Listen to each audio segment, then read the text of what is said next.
Okay, good morning, everybody, and welcome to Heads Up for Head Teachers' first ever Summer Fete. It's not our first ever event, but it's our first ever Summer Fete, and in typical Summer Fete fashion, I don't know what the weather's like where you are, but it's chucking it down with rain where I am. Um, let's be grateful and thank you for the world of virtual summer fates, which can keep us all dry and smiling in this early part of July. For those who don't know, I'm James Pope. I am a former secondary school head teacher and exec head of a primary school. I'm the founder of the HeadsUp4HTs network, which we're going to talk about and explore a little bit more this morning. I know many of you watching will be aware of who we are and what we do, but I'll do a little bit of framing to get us going this morning. We've got 4 wonderful sessions across the next 4 hours with plenty of time for breaks, because that's what we need when we're staring at screens for long periods of time. So we've got 4 wonderful sessions. The first one is exploring Headship and the wonderful world of Headship. One of the things that we do at Heads Up for Head Teachers is celebrate Headship, and we think it should be celebrated more. Our second session, starting at 11, is all around our mission at Heads Up for Head Teachers to reconnect and connect head teachers with their purpose, and what drives them and what drove them to be a head teacher, and to explore why that can be so difficult and tricky in the system in which we operate. Our third session is all about some of the work that we do at Heads Up, sort of campaigning for transformative change in the education system. And over the course of the last 8-9 months, we have used the Hopes for Ed, Big Changes Hopes for Ed, as our frame for doing that. I'll be joined by some guest speakers for that session. And then in the fourth session, we'll be exploring head teacher wellbeing, what that means for different head teachers in the network, how that can be improved, the kind of things that we can be doing to support each other in a network, to maintain really high levels of well-being and support each other so that we can be the best that we can be in the jobs that we do. So that's our program for this morning. Each session is about 45 minutes long, so plenty of 15-minute breaks in between each bit, so that you can go and refresh yourselves and stretch your legs, and if the sun is shining, go and have a little bit of a walk in the sunshine. So let me talk a little bit about Heads Up, and then I will introduce our wonderful panelists who are joining us this morning for this first session. So Heads Up started about 2.5 years ago. It started, I suppose, partly in response to my own experience of headship, and after 4 years of headship, coming out of headship, recognizing that for all of the things that I'd experienced in my headship, which I'd really enjoyed being a head teacher, and in fact still describe myself as a head teacher when I'm talking to people, even though it's now 3 years since I did that role. For all of the things that there are to enjoy, there are also many challenges. And looking around, I couldn't see a network, I couldn't see a place where head teachers could come together. Not in the technical support space, not in sort of learning about the technicalities of being a head, but in the emotional support space. And whilst I'm sure there are many spaces that do that, I wanted to connect with head teachers who wanted some of that support. Some of that connection was driven by my own experience, which was televised in November of 2019 on BBC Two, and I ended up having lots of head teachers contacting me, talking about their own experiences and the difficulties and challenges of their headships, and that sort of really drove me to want to do something quite specific. And in the early days of Heads Up, and as it was called then, it was called Heads Up then. In the early days of Heads Up, it was about providing those people with what we called in the early days crisis coaching support. So head teachers who were really struggling, head teachers who were felt as if they were being pushed out of the system. Which felt like the most ridiculous situation for us to be in a world of recruitment and retention crisis in headship, that really skilled, really experienced, highly valued and valuable individuals were being pushed out of our education system, sometimes for questionable ethical reasons, that those people really desperately needed support. So we started off by offering what we called crisis coaching support. We had our first event, which a couple of people on the screen in front of you were at. It was in Liverpool in October 2020, was our launch conference at Patrick Otley O'Connor's school in Liverpool. And Patrick's one of our panelists later on. And it was that felt like a real sort of watershed moment, actually, because it aired not just the issues that I'd experienced, but actually lots of other issues as well around diversity and inclusion and the different experiences that different people can have in different phases and different sectors of our education system.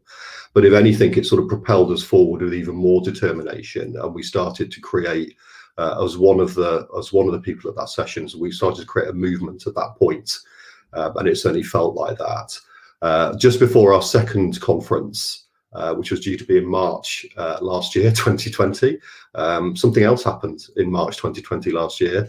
And we had the beginnings of the pandemic that we're still very much challenged by and working with. So we had to cancel our second conference, which was going to be in Birmingham, and instead we put on a coffee morning, a Saturday morning coffee morning as a one-off for people who would have been at the conference in the virtual space. And that's really where Heads Up for Head Teachers sort of came into its own. So all the way throughout that first summer of the pandemic, we ran coffee mornings for head teachers, really informal, very relaxed. On a Saturday morning, head teachers would turn up in pajamas and, you know, various states of dishevelment, and cups of coffee clung in their hands, slightly bleary-eyed. And we wouldn't talk about school improvement plans or self-evaluation forms or the challenges, you know, of school improvement or anything like that. We would just talk about them, very much focused on them as individuals. So the human part of being a head teacher, as well as the professional part of being a head teacher. And those events have really just snowballed to the point at which we now have a network of 3,000 plus head teachers. Not all of them access those events. Some of them access one-to-one support. Some of them access the buddy systems that we run, where we pair head teachers with each other to provide each other with peer support. Some of them access the one-to-one coaching, and everything that we do is free. So we do what we do as a network with some of the brilliant people on the screen in front of you, and the people who'll be joining us in the later sessions give of their time for free to support other head teachers. So that's broadly what Heads Up for Head Teachers is all about. In terms of the why Heads Up for Head Teachers is about, I suppose the easiest way for me to sum it up, our vision is that all head teachers can be the head teacher that they set out to be the leader that they set out to be. And we'll explore that a little bit more in later sessions. But I suppose the easiest way of describing why Heads Up for Head Teachers is because there are people who are struggling and find it difficult. There are people who are not struggling and don't find it difficult. But we want to help, support, and maintain all head teachers to be the best leader they can be. We dearly wish we weren't needed. Is the reality. I was going to offer a counter to that, but the reality is, in the system that we've got and in the challenging times that we're in, it very much feels that we definitely are for those head teachers that we are supporting. So that's what Heads Up is all about. This session is really about a celebration of headship, and what a brilliant job it can be. As I think several people say in our system on Twitter, it is the best job in the world. Oh my gosh, it is. It really is. It's brilliant. In its moments of brilliance, it really is brilliant. But sometimes it's not. And actually, one of the things that we talk about is it's okay to say that. It's okay to say that if sometimes it's not. Sometimes it doesn't feel like that. And it's not positional. It's not binary. Sometimes it can feel like the best job in the world at 9:05 on a Tuesday morning. And by 9:25 on the same Tuesday morning, it definitely doesn't feel like the best job in the world. So it's not a binary situation. It's not polarized, but it can be the best job in the world. It should be the best job in the world. So actually, what is it about the job that makes it the best job in the world? And what is it about Heads Up for Head Teachers that has been proven to support head teachers to make it feel as if it's the best job in the world? So those are some of the things that we're going to explore in this morning's session. We've got lots of brilliant people, some of whom I'm sure you will know from social media. So I'm not going to do lengthy introductions. You will be able to find them all on social media. They all bring something else, something different to our brilliant network. They all contribute to our network in different ways. But I think most importantly, they all, I hope, benefit from the network in different ways as well. And it's very much a relational network in that regard. There are things to benefit from, and there are things that everybody can give. So I'm going to start off this morning. One of the things that we do now is support in regional areas. We support in local authority areas. So Audrey, I'm going to come to you first. And Audrey is, she will paint her own her own sort of portrayal of her experience of headship. But then, Audrey, if you can perhaps talk about the role that you've played in the regional support that we have offered in local authority areas in England. No problem. Good morning, everyone. Thank you, James, and welcome to our first summer fair. Exciting times. I won't show you the drink that I have been given because actually it's wrong. And as an ex-head teacher, I'll be, absolutely be a really rubbish head teacher to show you alcohol at 10:10 on a Saturday morning. But nevertheless, thank you very much for the gift in advance. So yeah. I got involved with James and the Heads Up movement. And James, your dates are slightly out, my friend. 2018 is when we met in Liverpool. So it was October 2018, or no, 2019. I'm lying. And then we should have met in March 2020. Then actually that little event happened which stopped all our stuff, but one of the things that I loved about Heads Up was the fact that we all met as a group, and it was then hearing about those similar experiences, and effectively we became a community.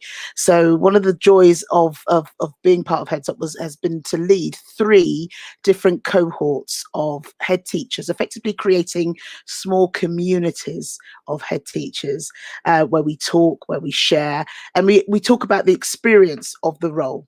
And one of the things that happened to me with regards to headship was that even though I was part of a MAT, when we were talking together, the heads of school used to come together, we were often talking about schooly things like, how many kids have you got on roll, and, what are you doing about that IEP and stuff like that, where the work that we've been doing in the community groups have been amazing. So we've been talking, sharing and experiencing the role. The sessions were really kind of collegiate, and the fact that we were just informally and with lots of laughter often, just sharing and talking and experiencing the role, but also being supportive of one another as well. And that definitely was something that came from the national sessions that we fed into the regional ones, which has been absolutely brilliant. Another thing and another gem was the fact that we had aspects of real connection and real relationship, which if you're ahead, as you know, it's often a lonely role. You are often, you might have a team around you, but actually you carry the can. So sometimes when you're carrying that can, you're walking that road, and it's quite lonely. So I think it's really amazing that we were able to kind of all share that experience and talk about how that felt, and then also talked about ways in which we can kind of counteract that and strategies that we can put in place to kind of help us not feel so lonely. And so that connection piece was really important, and that became more evident and strengthened as the weeks progress. And yeah, I've gone back to, and I'm reminded of the laughter and the joy that we had in our sessions, sometimes talking about quite silly things, but sometimes it's that pressure valve that you just need, where there are just aspects of the role that are pertinent only to heads. And heads, if you're sitting there thinking, yeah, that's right, I can remember when the roof fell in, and then we had to do an assembly, or there's no hot water and Ofsted about to walk in the door, or things like that, which are really just the things that only a head will sit there thinking, oh my goodness, what am I going to do now? But of course you have to do that whole swan thing where you're making out that you're really cool, but actually underneath your legs are kind of furiously paddling underneath. So yeah, that's been many of the joys of the regional groups that we've I've had the pleasure to lead. And I think while this job is, as James said, the best job in the world, and without doubt, even though I'm an ex-head now, easily I can say it's one of the best things I've ever done in my life, it's a hard job. And I think the recognition of that, and the fact that head teachers need to come together to recognize that they're not alone is just so key. It's a shame that Heads Up started from crisis, because actually it would have been nice for it just to have happened in a kind of more evolutionary and more organic way. But you know what, we're here and we're not going anywhere. Brilliant, thank you, Audrey. And I think the thing that you've reminded me of, I suppose, is actually one of the things in the early days that we really talked a lot about was this notion that often as a head teacher you have to present as a superhero, and the system demands it, The role demands it in some respects, and actually there are very, in you're talking about the regional events that we do work on, there are very few spaces where you can be your human self, and we talk about the importance of being your human self, actually making you a better leader. So, you know, in vulnerability, you are a better leader. But it's very difficult to be that person, and it's very difficult to have spaces where you can really let your guard down, where you can take what we call the cloak of invincibility off. And I think in those Heads Up for Head Teacher spaces, that's one of the things that happen. The head teachers can be head teachers, but they can also be human beings and be vulnerable and share that vulnerability with a group of people who get it, because they're also head teachers. So they understand the pressure in the way that you describe. So it's a good reminder for us, you know, when we're thinking about the work that we do, that actually that human factor is really, really important. That human vulnerability is definitely one of the things that we want to celebrate. And actually, do you know what? It should be okay to be a human being and a professional in your role. It shouldn't be a choice between one or the other. So, Audrey, thank you for that.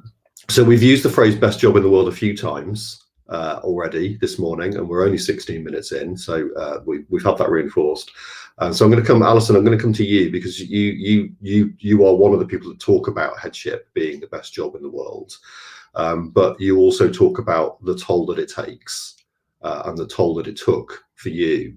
So I'm going to bring you in at this point, because the reason why we're sort of talking about this is that one of the things we talk about is it's okay to say it's taking a toll, but who do you say it to, and who do you share that with? And so, Alison, I'm going to bring you in to expand on those points a little bit. You're still on mute, lovely. There we go. When Kate, there has to be someone who goes first, and I got to be it, so thank you. When Kate contacted me to say, what are you going to be talking about, I actually said I wanted to talk about Headship being the best job in the world, but to do it well, compromise my well-being, and I had to do a radical rethink to continue to do it well. So yeah, that's pretty much it. Headship is definitely one of the best jobs in the world, but I think it's got to have a time limit, because you compromise so much of yourself. It's not a 40-hour job, we know it isn't, and it's not sustainable to do the hours that the job demands long term. For me personally, I had things in place which were really amazing. Like I had a brilliant coach all the way through my headship. My first coach was a guy called James, who has become a tremendous friend. And my second coach was Viv Grant, who was a head teacher, and she understood that journey. And even with having those amazing conversations, I still ended up hitting the wall, and it was Viv who spotted it. And it meant that I then had to do a radical rethink in terms of how I went on to lead the school. And I was very fortunate, because in 2017, I kind of realized I'd reached a point in Headship, which was totally celebratory, and everything was positive, and I could see myself transitioning into a sort of wider forum and all of those sorts of things. And I chose to leave Headship and left on a high, which was absolutely brilliant. I did stay on as a CEO, and my one bit of advice is, if people ask you to do something, if you've made your decision to leave and people ask you to do something and you don't especially want to do it, don't do it. And I think that's what can happen. The community can make you feel like, if you go, we're going to fall apart, so please don't leave, and all of those sorts of things. But my best advice to everybody is, listen to yourself and leave. One of the things that happens quite a lot through Heads Up now is, well, I have to say, one of the best things for me through Heads Up has been meeting amazing people and going on to make really good buddies. You know, Audrey and I had amazing lunch this week, and we were kind of looking at us and saying, can you imagine Tuesday afternoon at 4:30 doing this kind of stuff? Because I know what I did on a Tuesday afternoon. Normally I was in a staff meeting and then thinking of all the things that I was going to do after that staff meeting. So there is life after Headship.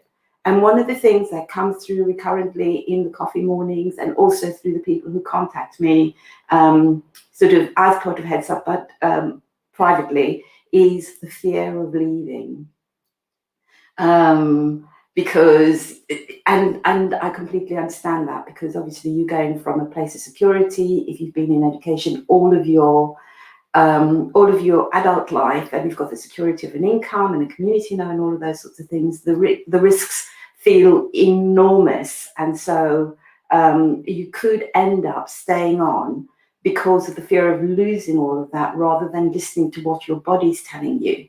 If your body and your head is telling you you need to be doing something else, you've been doing this long enough, you've compromised enough, then that fear can kind of dominate you. But I have to say, there are incredible opportunities out there, and you meet wonderful people, and taking time to think about who you really are, so that you become more than a head teacher. So the things that Aubrey's just talked about in terms of having the right to be a whole person, because sometimes headship consumes you so much that that's who you are. You become a job title rather than a person. Transitioning from headship is tricky, but you form a new community, and you find wonderful people, and new opportunities come your way, and all of that creative thinking that goes into running the school comes into the forefront once you leave, because you've suddenly realized just how many amazing skills you have and how it takes you to truly incredible places. So I have to say to everybody that take care of yourself, really, really take care of your well-being. Your community needs you to be well. Your family needs you to be well. You need you to be well. But don't let fear become the reason for doing something that isn't rewarding, or if you feel you've reached your peak, and you've reached your peak. And the other thing that comes up time and time again in the conversations that I have is often people are staying in situations which are really, really challenging.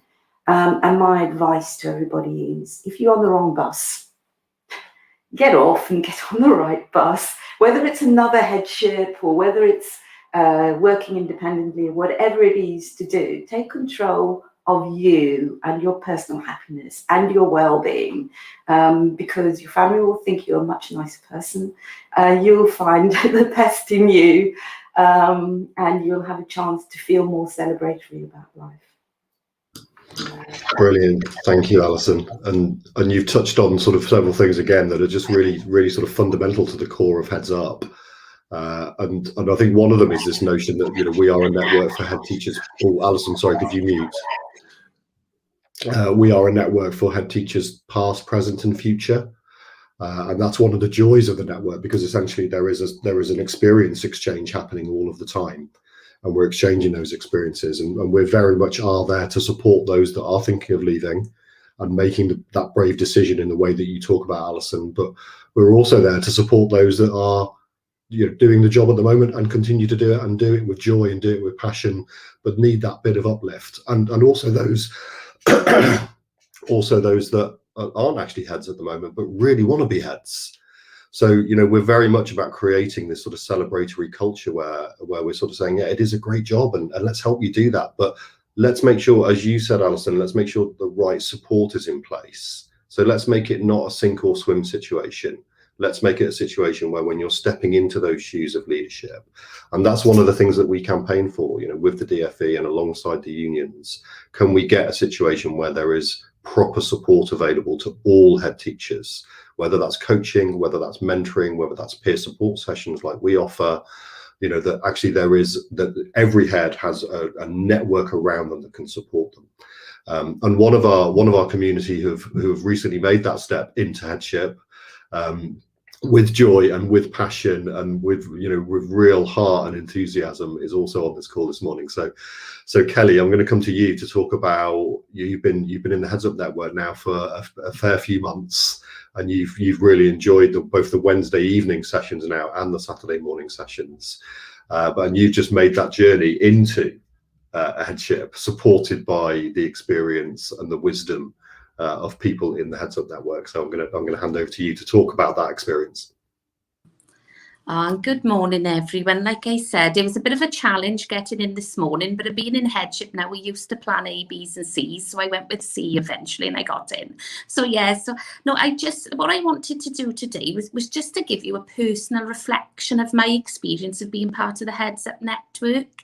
But before I start, I have to say there are 5 pictures in addition to me on this screen this morning, and I just have to say, I have to say a sincere thanks to all of you. The network isn't just you 5, as we know, but if you want to be in a safe, authentic, caring space, and to be held in mind, you're certainly in good hands in this group, because I've benefited from a wealth of expertise, from a wealth of support, but just being authentically listened to and authentically sort of nurtured in a way is the best way to explain it.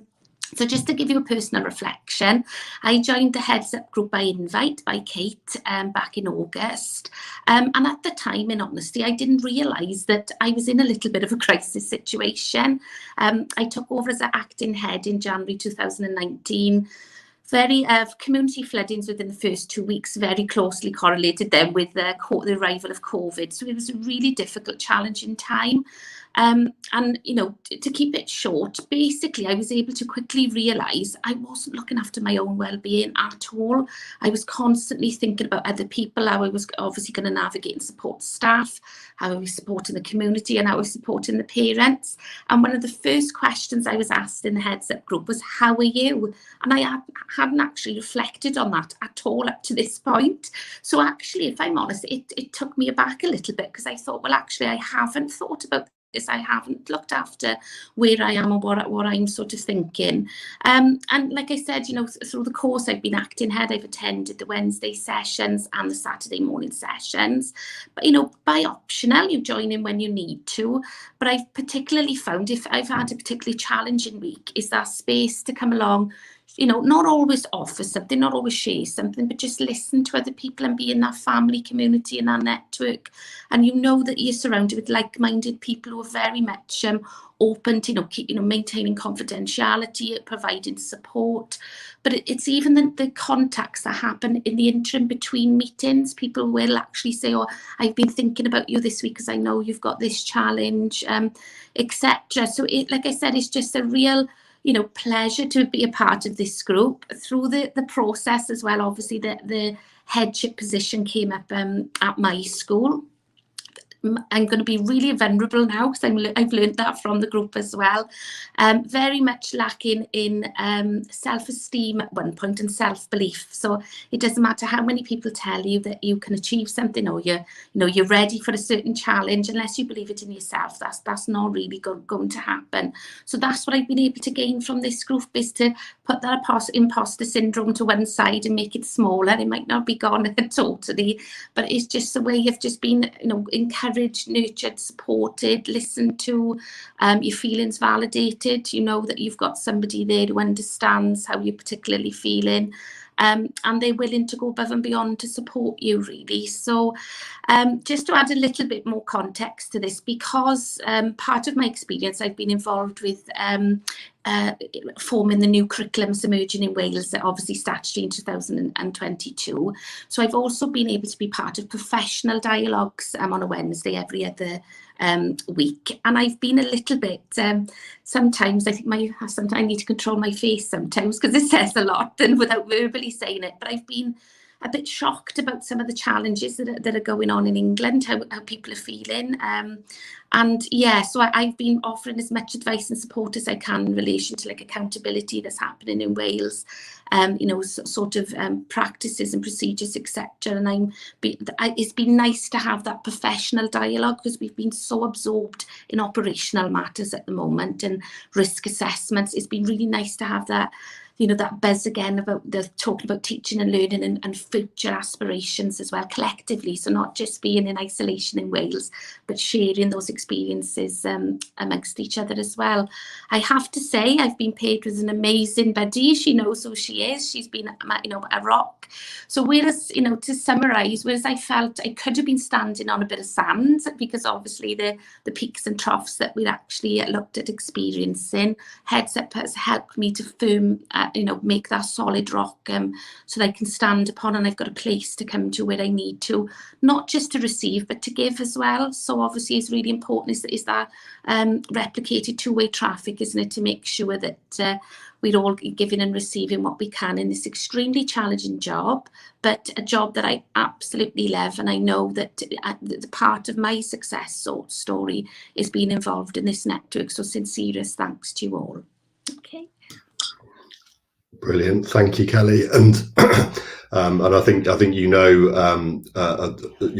really well that the journey that you've been on, as several others have also been on the same journey, is because of the, as Audrey says, the sort of family connection and the feeling of being, you know, really being part of a network. Is your journey has been our journey in many respects, and we were all really delighted and pleased when you secured your new position as head teacher. And you know, I think the point about HeadsUp is, it's not, Alison made the point I think earlier on, you know, it's not just there, or Audrey did, it was born out of crisis, but actually our strong feeling is it should be about maintaining healthy levels of well-being and supporting leaders in the system to be able to do that, to recognize the need for it. And it's okay to say it's a challenging job as well as the best job in the world, and to make sure that we have that support in place. But I'm going to pull out a couple of themes that keep coming up. But this notion of, I was always interested in the paradox that, you know, that Audrey sort of touched upon, that this notion of imposter syndrome and isolation,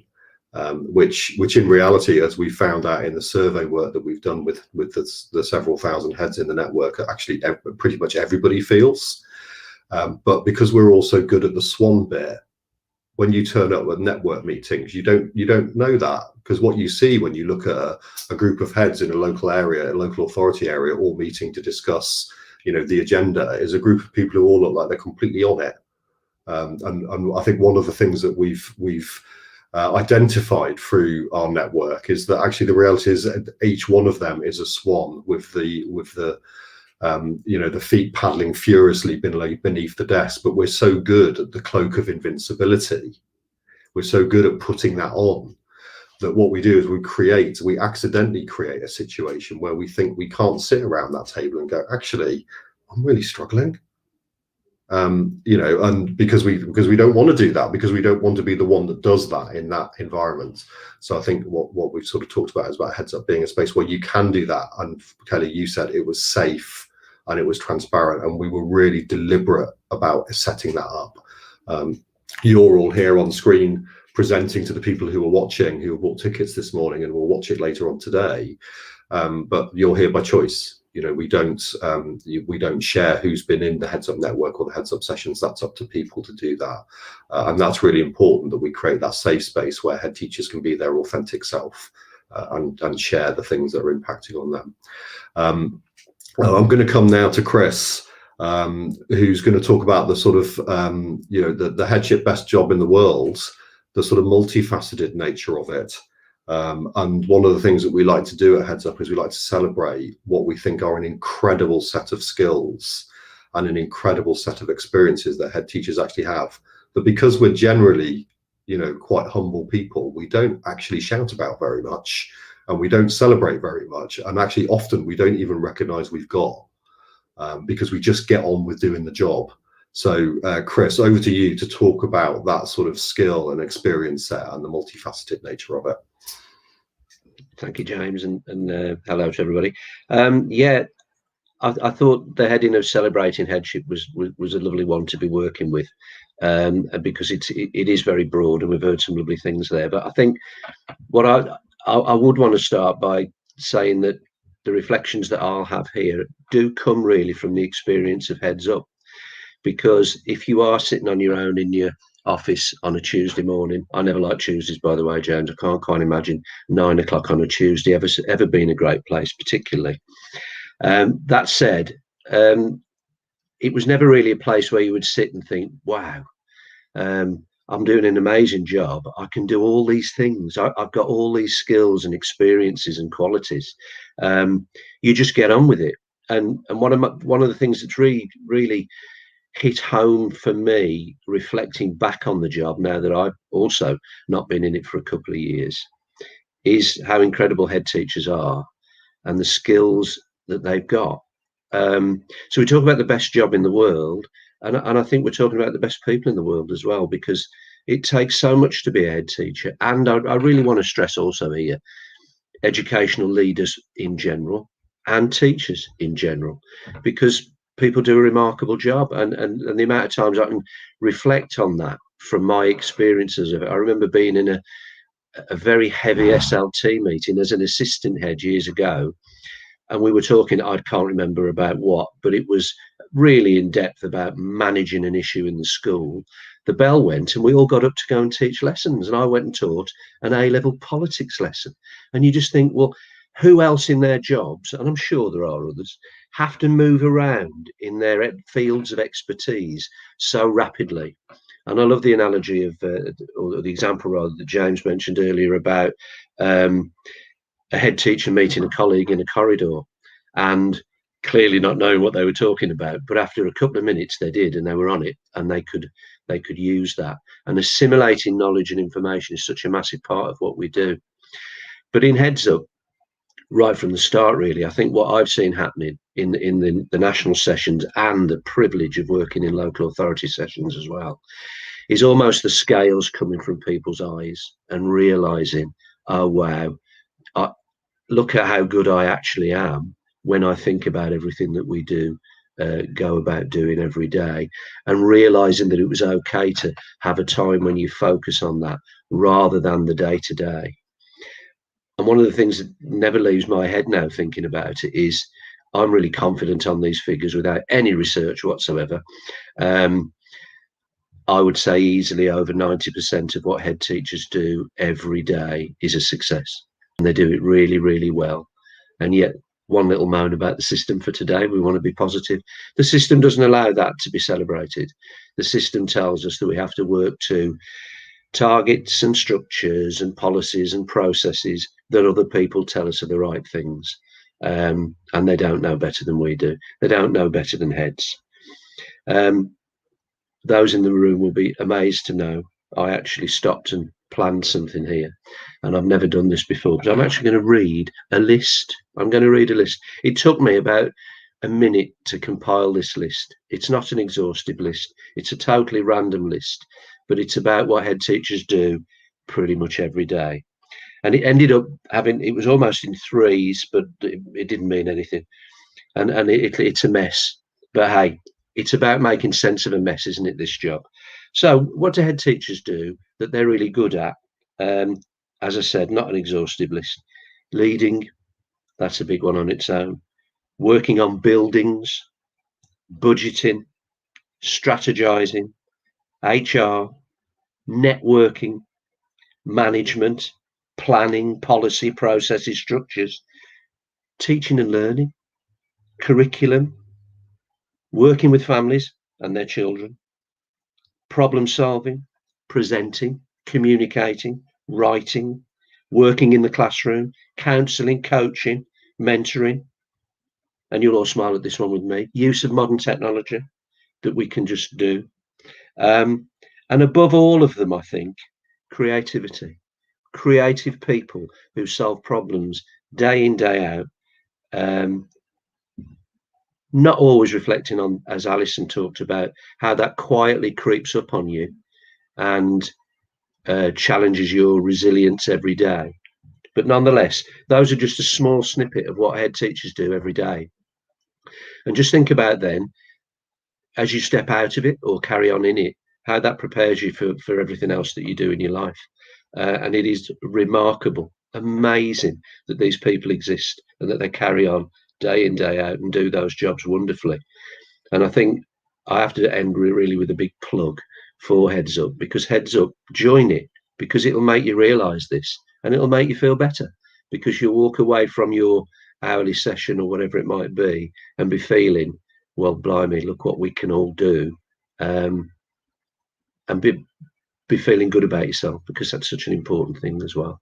So a big thanks to Heads Up for giving everybody the opportunity, I really think, to reflect on how great Heads are.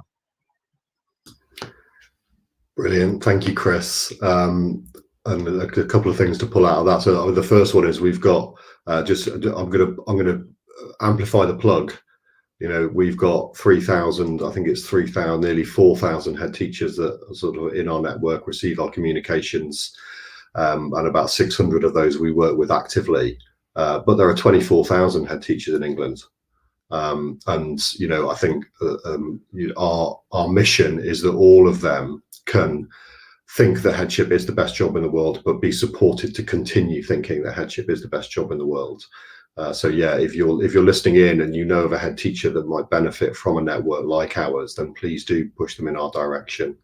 And I'm struck, Chris, by what you said, and again, it's a good reminder, because it's the things that we talk about every week. But I'm struck by what you said, you know, this notion of, we talk a lot about the sort of deficit model of our system, which sort of is driven by perhaps Ofsted, and none of these things are always complex, they're never simple, but a bit of Ofsted and a bit of what the DfE wants, and a bit of the way that the media portrays education, and the complexity of all of that means that, as you say, Chris, we spend all of our time focused on the 10 to 15 to 20% of things that aren't working in our community. And one of the things that we talk about at Heads Up a lot is actually, why don't we spend more time focusing on the sort of 80, 85, 90% of things in our community that are working really, really well, and that are a direct reflection of you know, our skills and our experience and what we've brought to the table as school leaders, because school leaders are brilliant. Head teachers are brilliant in the way that you describe. And I think we just don't say that enough. And I'm interested in why we don't say that enough, why we don't celebrate that with each other. And you know, to this morning and the work that we do at Heads Up, in some regards, is a call to arms. So actually, let's push back about this negative messaging, because nobody's going to do it for us. Nobody's going to push back against that negative messaging on our behalf. We will need to do it as a system and say, actually, do you know what? When we think about what education actually is, what's happening on the ground every single day, we don't think about it sort of theoretically and in a sort of, you know, in a high level way. We think about education as interactions between young people and staff. And then you think about how many young people that is and how many staff that is across the country, and it's millions. And you think about that happening every minute of every day in the week, even in these very challenging times during the pandemic. You've got really high quality education and interaction and connection happening every single day. Why aren't we celebrating that more? So I think I would sort of finish this session really with that reflection, that we can say it's the best job in the world, and it is. We've all said it in here. We can recognize that it can be incredibly challenging, and at different moments for different head teachers at different points in their career, it will be variably challenging, and we can recognize the need to put support in place. But if we're going to move from something which is the best job in the world and really feeling that it is, we need to spend more time celebrating that it is the best job in the world. And we need to celebrate the things that we do, the things and skills and experiences and wisdom that we bring to the table that make it the best job in the world. Because otherwise we end up in this paradoxical situation where we're saying it is, but it doesn't feel that it is all of the time. And then we're existing in a culture and a system which is telling us that it's not. Actually, you're not doing a good enough job. Well, actually, we push back against that. We think that's a nonsense. Educate, as Chris said, it's a really good point, Chris. You know, teachers, support staff, leaders at all levels in schools, and led by head teachers, are doing an absolutely amazing job every single day. So let's support them to do that job. Let's give them the coaching, mentoring, and networks that they need.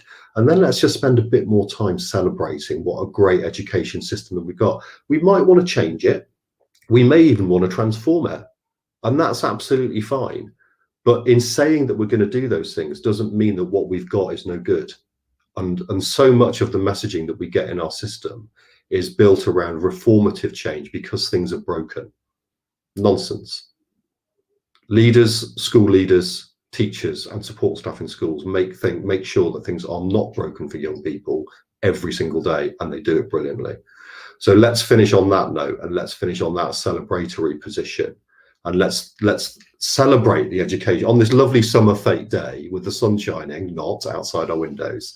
Let's celebrate actually that we are really, really good at what we do. And if you're feeling that you're not at the moment, if you're feeling that imposter syndrome, if you're feeling that isolation, then come and join us. Or if you know somebody who you think is, then come and join us and take part in this type of conversation once or twice a week, or once a month, however often you need to have that lift to refill your resilience well. One of the things that I would definitely finish off with this, because otherwise I'll just keep talking, but one of the things that I would say that really struck with me, and Audrey is one of the people that said it very, very early on, but several others, in fact, more than several others have said it since, and I've reflected on this myself. If I'd had a network like this when I was a head teacher, I wonder if I'd still be a head teacher. And that's, that is probably the most powerful validation of what HeadsUp does and what HeadsUp has done that I could possibly give. So thank you for listening into this first session. We've now got a 15-minute break. We're going to come back and we're going to explore that bit about reconnecting with core purpose in a bit more detail with a different set of wonderful people from the HeadsUp network who are going to explore that with us. I want to give big thanks to everybody on this panel this morning. What I haven't done is I haven't said a big thank you to the person who's in the middle of my screen at the very top. Mrs. Katie Smith, who's pulled all of this together and has facilitated these sessions this morning and has arranged the summer fete in its entirety, and said to me last night, you can lead the sessions, James. I'm just going to sit in and just chip in where I want to chip in. So hopefully I've done that for you this morning, Kate. And but you've really accelerated the work of the HeadsUp network over the last 7 or 8 months. So a huge thank you for all that you do in supporting our wonderful network of heads. But a big thank you to our 4 panelists as well for your inputs this morning.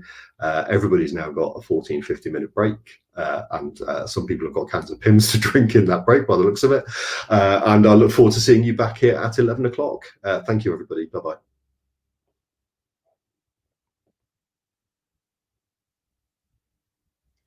I've never met a bunch of people that I know I can trust like I can you. And that has restored my faith in humanity.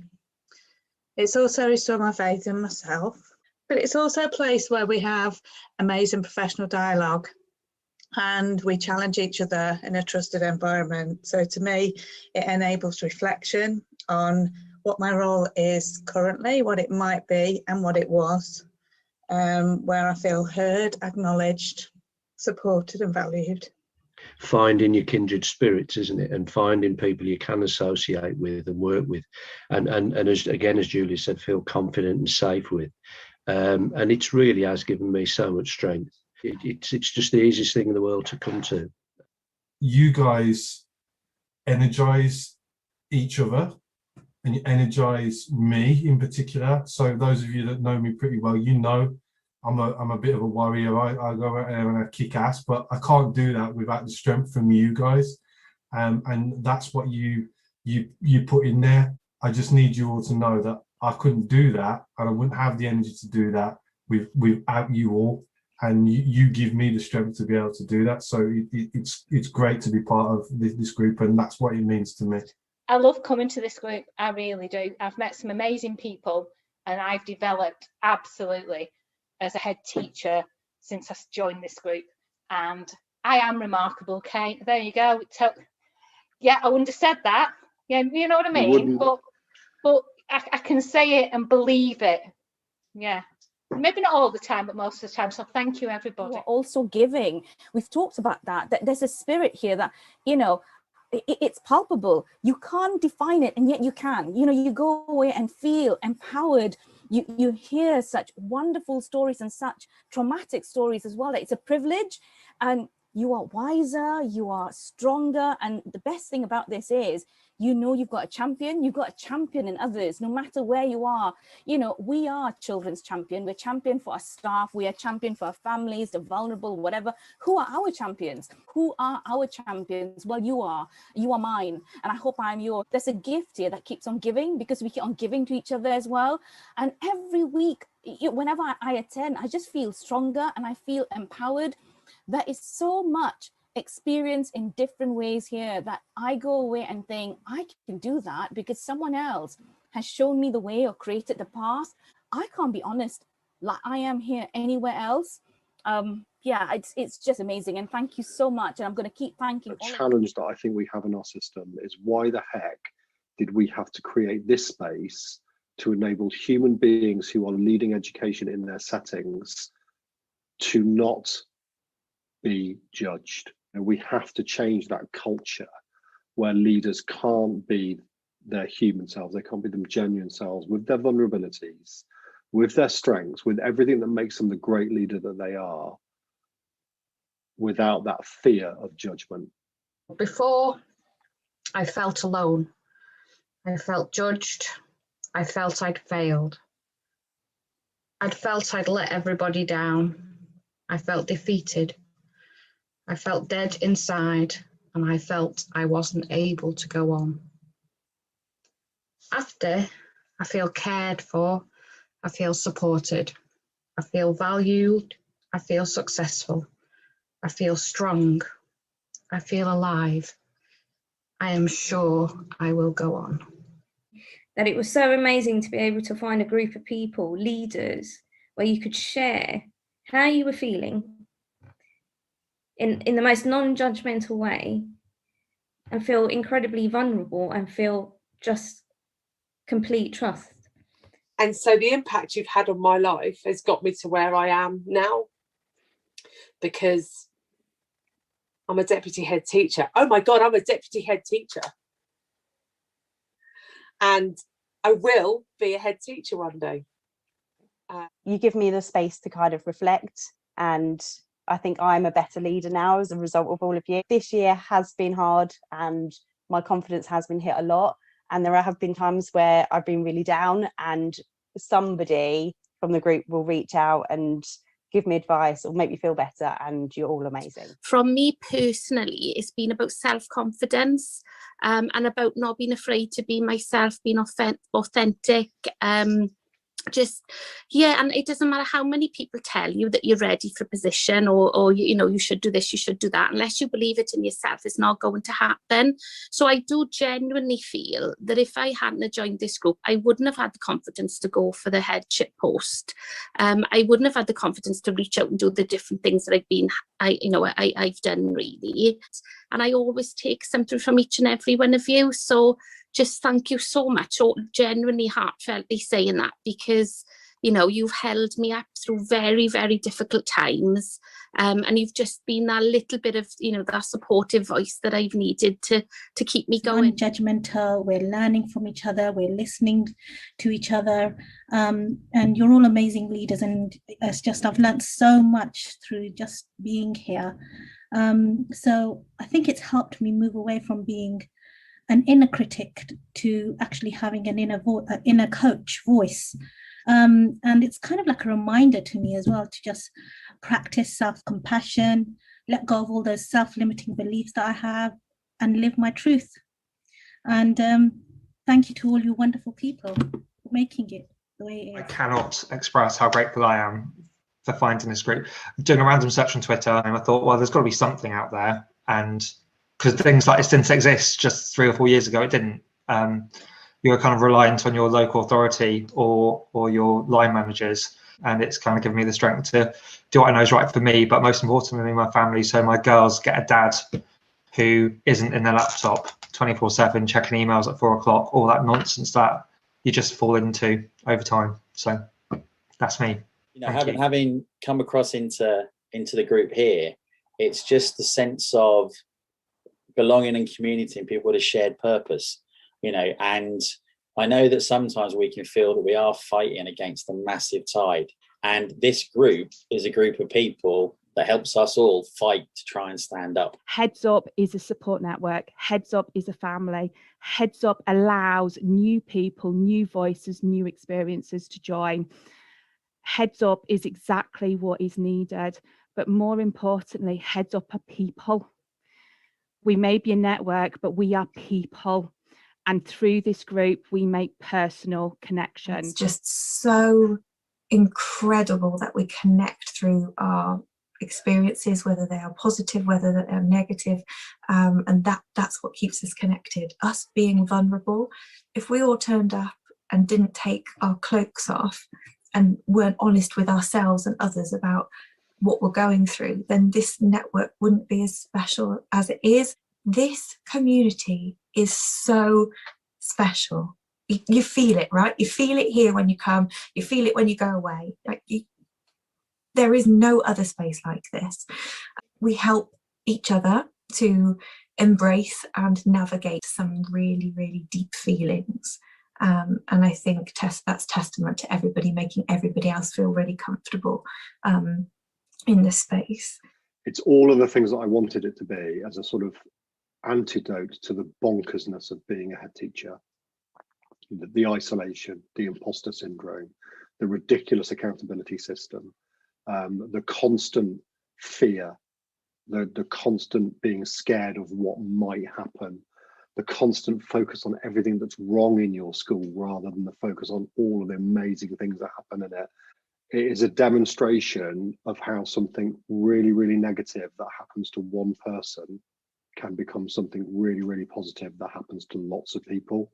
As really dedicated attendees of the Heads Up network, and some of you are facilitators and some of you are coaches in our network and some of you are on our advisory group, but I would say to each and every one of you, be the positive ripple in somebody else's pond to help them to be better at what they're doing.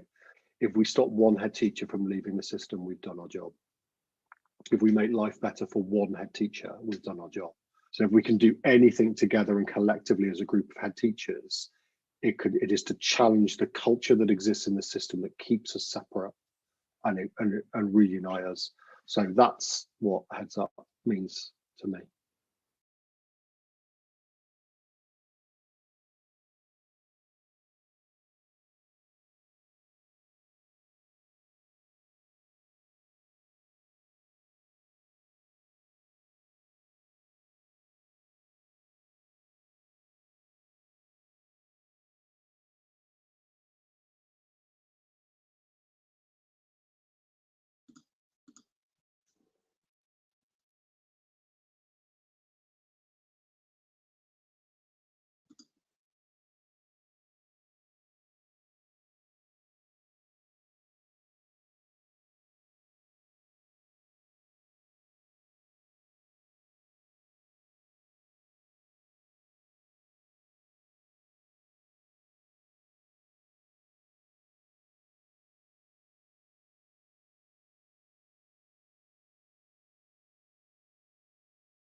Okay, good morning, everybody. Good morning to this new panel.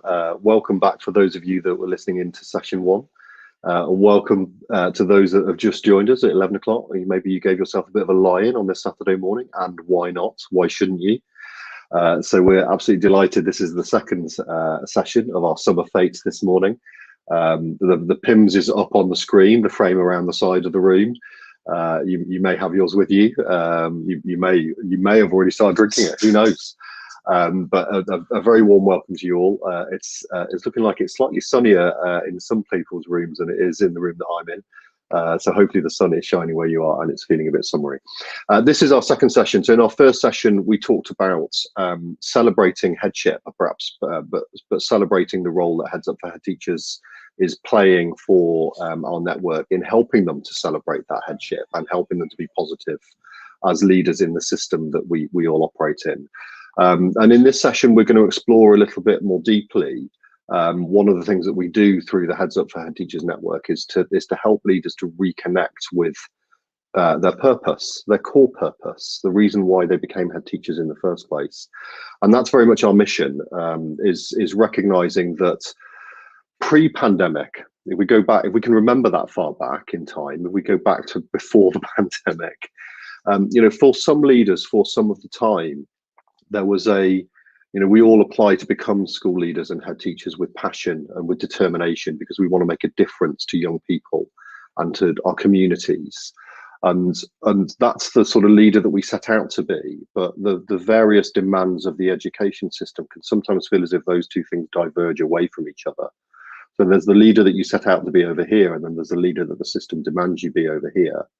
And what's really important from a well-being point of view, which is ultimately at the core of what we do at HeadsUp, is to help people feel really good about themselves and their job, and to have that sense of positivity in regard to their well-being, is try to close that gap and that divergence and reconnect. What we've seen in the last 18 months is where that happens at a system level. Sometimes because of the demands of the system, we've also then had the additional ingredient of the pandemic. I don't think any head teacher in the land would say that they became a head teacher or a school leader to manage closing bubbles and how we're going to clean our desks and the various sort of health and safety protocols that we've needed to put in place. And of course, that's not why we became school leaders. That's not the purpose of ourselves in the role that we have as head teachers. Our purpose is very much driven around education and young people and communities and creating communities of education and learners. And yet we've had to do all of this other stuff. So when we talk about well-being in our system, we're very good at talking about well-being for young people, and we're very good at talking about well-being for staff and for schools. But often left out of the equation for all sorts of complicated reasons is well-being for the people who lead those communities. Our view at HeadsUp4HTs, which we've discussed often and regularly with the DFE and with unions, is that we shouldn't be doing that last, we should be doing that first. And one of our slogans is where's your head at? But underneath that sits another slogan is, if we don't get the head's head right, how do we have a chance of getting the well-being support in the rest of the community? At the heart of that is this notion of reconnecting with purpose. What strategies are there that help us to stay connected or to reconnect? And with the key being that when we do reconnect with the purpose of why we do the job that we do, it innately brings us a sense of joy and accomplishment and nourishment, because that's why we do the job. There's nothing better than that moment as a head teacher that you see when you're walking around your school and there's a really fantastic interplay between a group of children in a classroom and they're learning and the culture's right and it feels like a learning culture. It's the biggest buzz in the world. It's one of the things that makes it the best job in the world. That's our purpose. And the reason why it lifts us and it makes us smile and it makes our hearts leap is because that's what we set out to do. It's less often, although I'm sure it is the case for some people, when you're sat in a finance budgetary meeting and you're trying to work out the best way of saving that £100,000 that you haven't got. Okay, that tends to bring us less joy. It's part of the job though. It's part of the matrix of things that we do. But this is very much a session about the wonderful leaders that are joining us on this panel, about how can we make sure we stay connected or reconnect with our purpose? What strategies do they use? How do they do it? And what does it mean for them? So that's what this next sort of 45 minutes is all about. We are joined by another group of brilliant people from within the network and across the network who contribute in all sorts of ways, but also hopefully benefit from being part of the network. They can say that themselves if they don't, but I hope that they do. And we're going to kick off with the wonderful Sharifa. So Sharifa, I'm going to come to you first. And you talk about this sort of reconnection with purpose through the notion of oneness. So I'm going to ask you to explore that a little bit further and share that with the people watching. Hi, good morning, everyone, and thank you for having me here. The first thing is, I wanted to share something with you because Kate asked me in a back room backstage, am I going on my soapbox? I'm going to do something better than going on my soapbox because Audrey in a previous session said that it's too early in the morning for head teachers to start drinking. Now I'm hoping what I've got here, and I'm going to open it up in public, okay? So if you don't mind, I think I know what it is.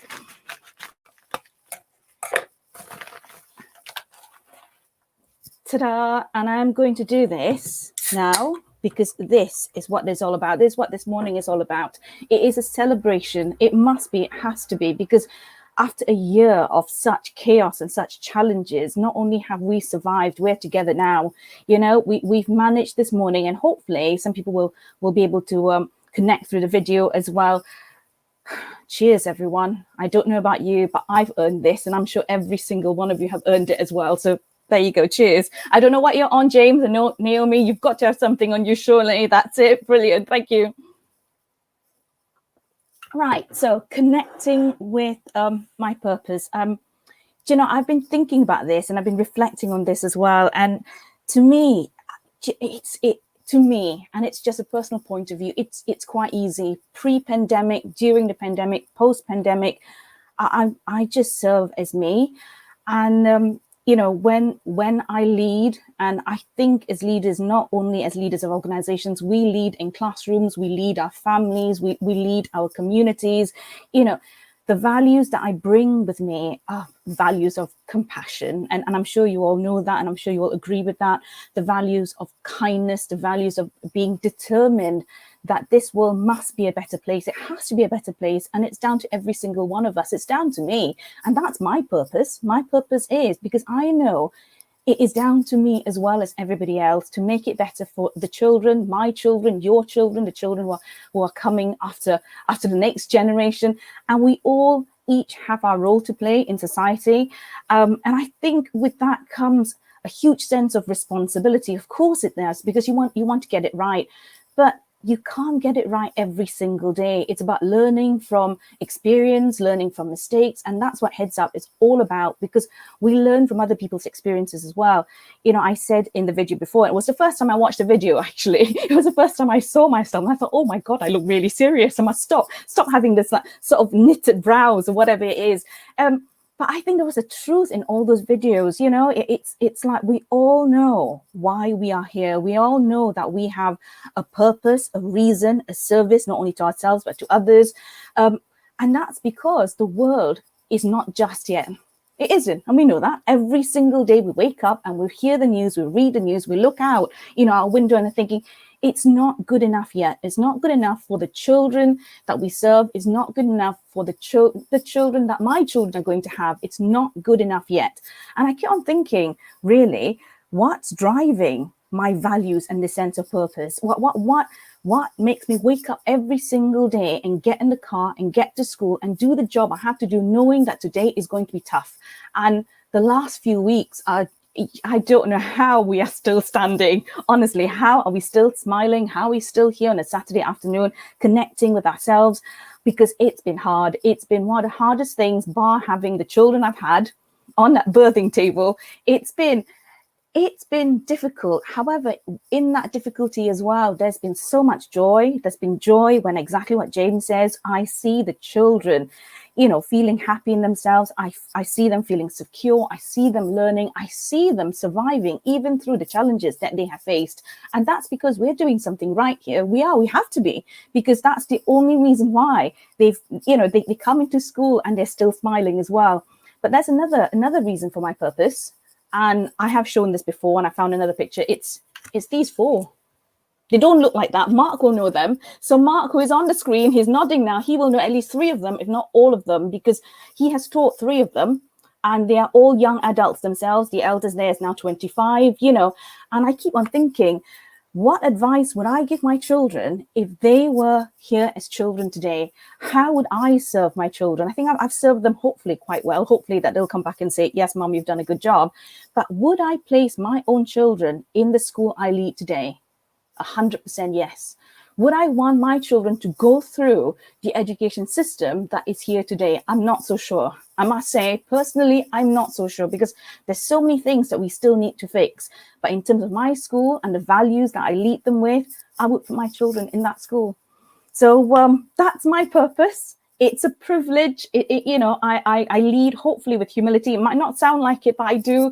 I think it's an honor to be here, to listen to other people's story, to take them on board, and to serve with, I don't know, with love really, to serve with love. Sharifa, brilliant, thank you. If you could just pop yourself back on mute, lovely, that would be great. There'll be a bit of feedback, but yeah, I think as you always do, a sort of really passionate exploration of the role that you do, and the journey that you've been on through the last sort of 18 months, you know, to Headship. Is one that again we've sort of celebrated with you in the same way that we have done with Kelly. And I think it's interesting, as we quite often, you know, you can quite often get accused of this, again, it's a bit positional, and often education is positional, but you know, you can't talk about the things that are challenging because somehow that's being negative about the education system, but it is challenging, and it's okay to accept that. And one of the things that we try to do at Heads Up is say it's okay to say it's challenging. That doesn't mean you're trashing it. What you're doing is outlining the position that we're in, and therefore, you know, giving people that sense of purpose for doing something about it. And I think that's really important, that there is a network, and hopefully Heads Up for TED Teachers is it for some people, where we can say, actually, no, this isn't right.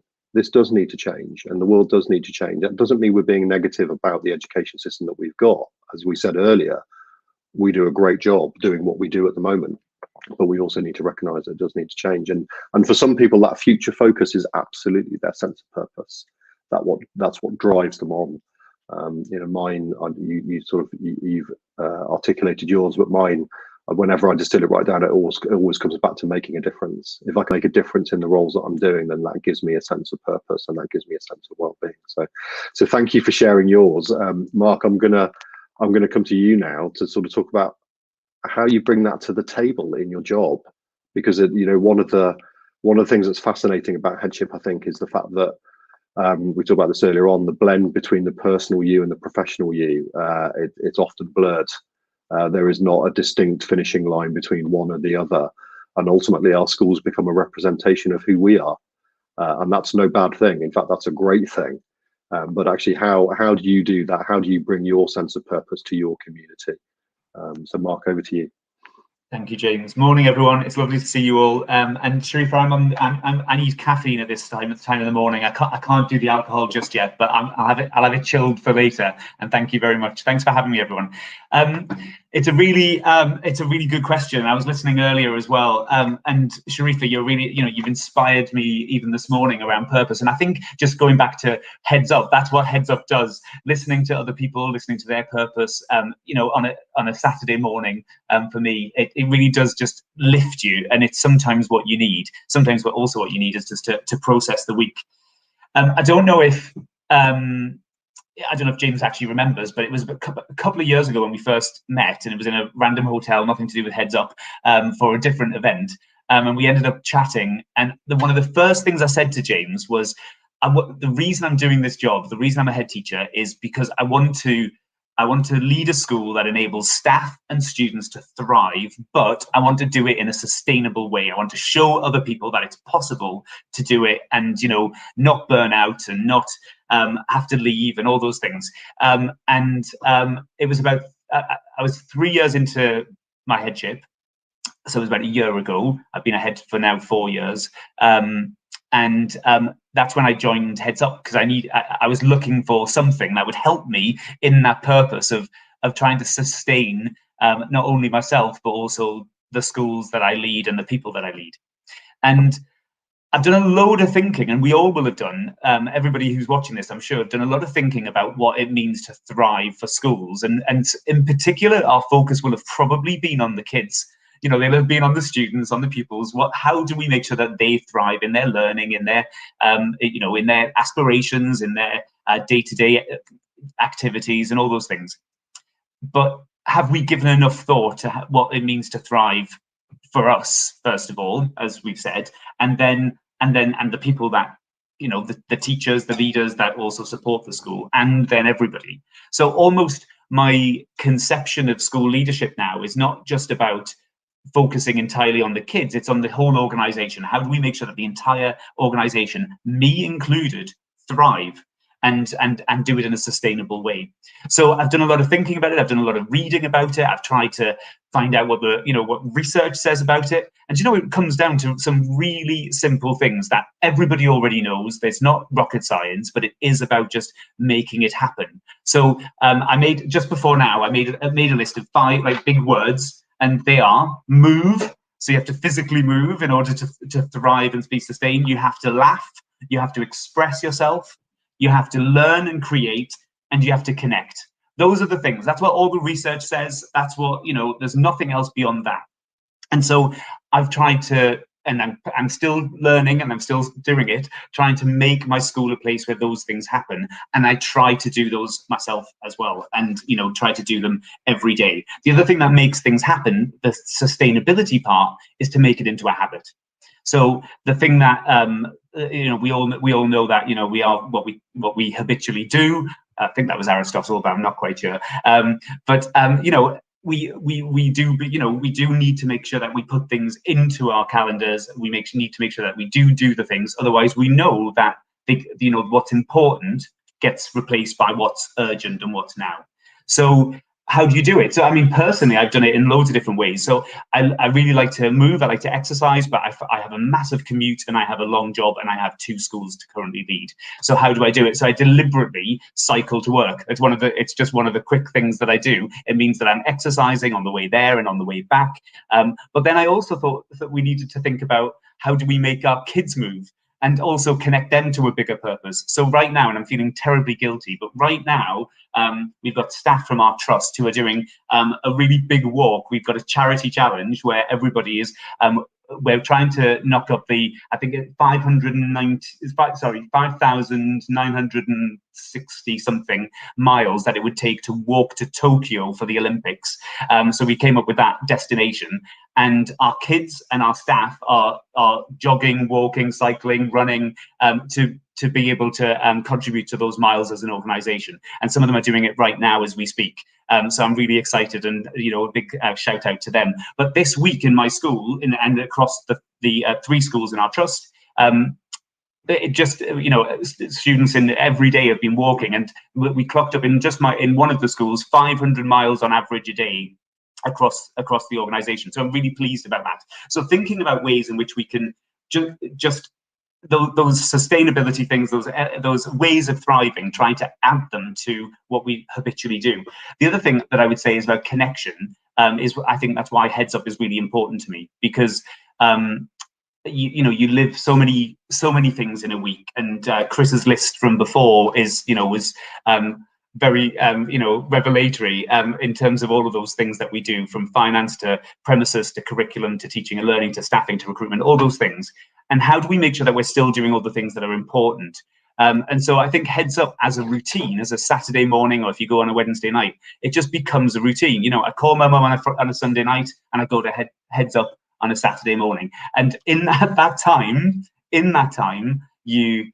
you make sense of the things that you've experienced, you laugh, you share, you connect with others, and you realize that actually you're not alone, that other people are going through similar things, and also you can then connect beyond it. One of the joys of Heads Up that I didn't know that was going to happen was that I would see loads of friendly and familiar faces. So as Sharifa said, she's there. I've taught, I think, 3 of her 4 kids. One of them currently works in my school, and I also connected with other local head teachers that I knew, and I've developed projects with them as a result of Heads Up. We've reconnected, and so then done things outside of the Heads Up network, which has been fantastic.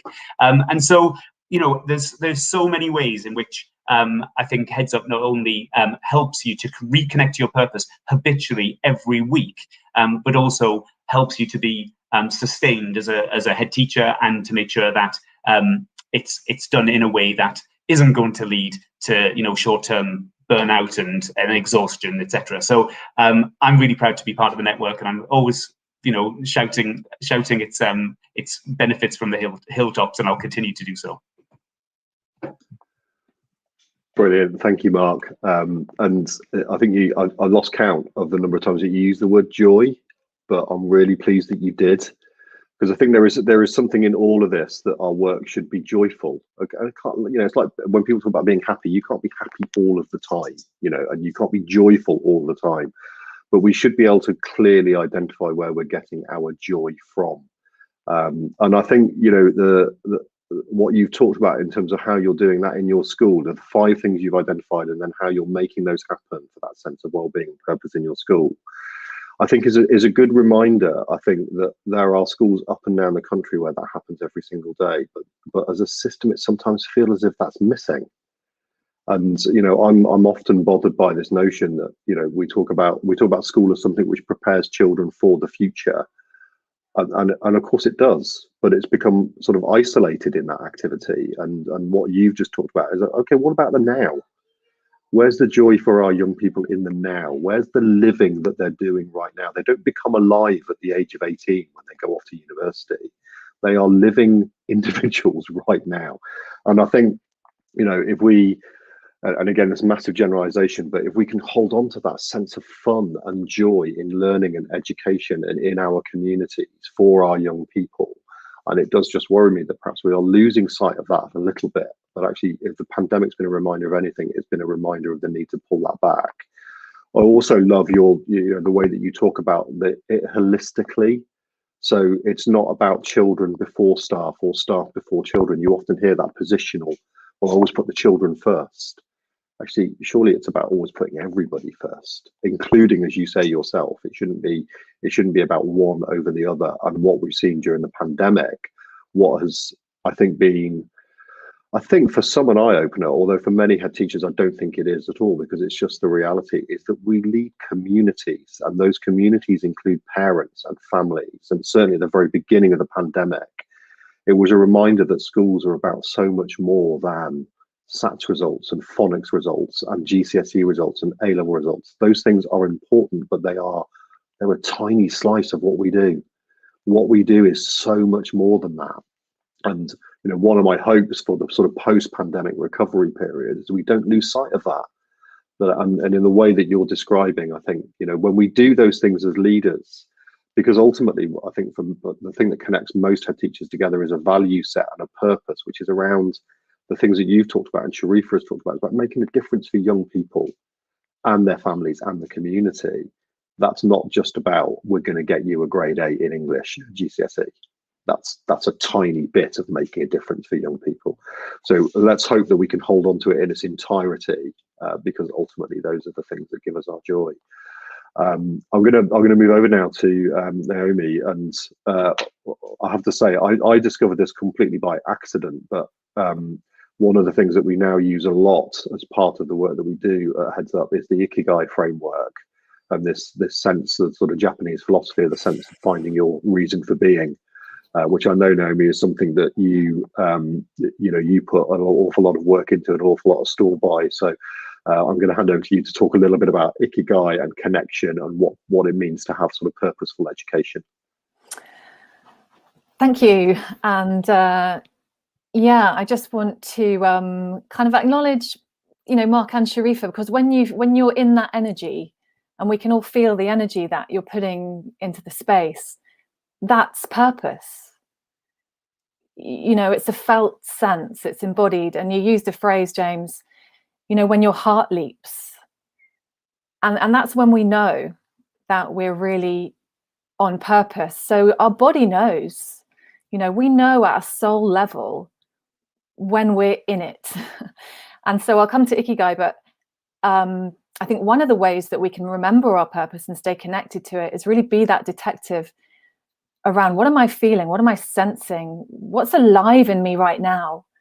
and then be curious about what's going on here, because I'm clearly in my purpose in this moment. And I completely agree with you, James. You know, purpose doesn't have to be a grandiose kind of world shifting statement. You know, it's here now. It's here in us now, doing what we're doing in this moment.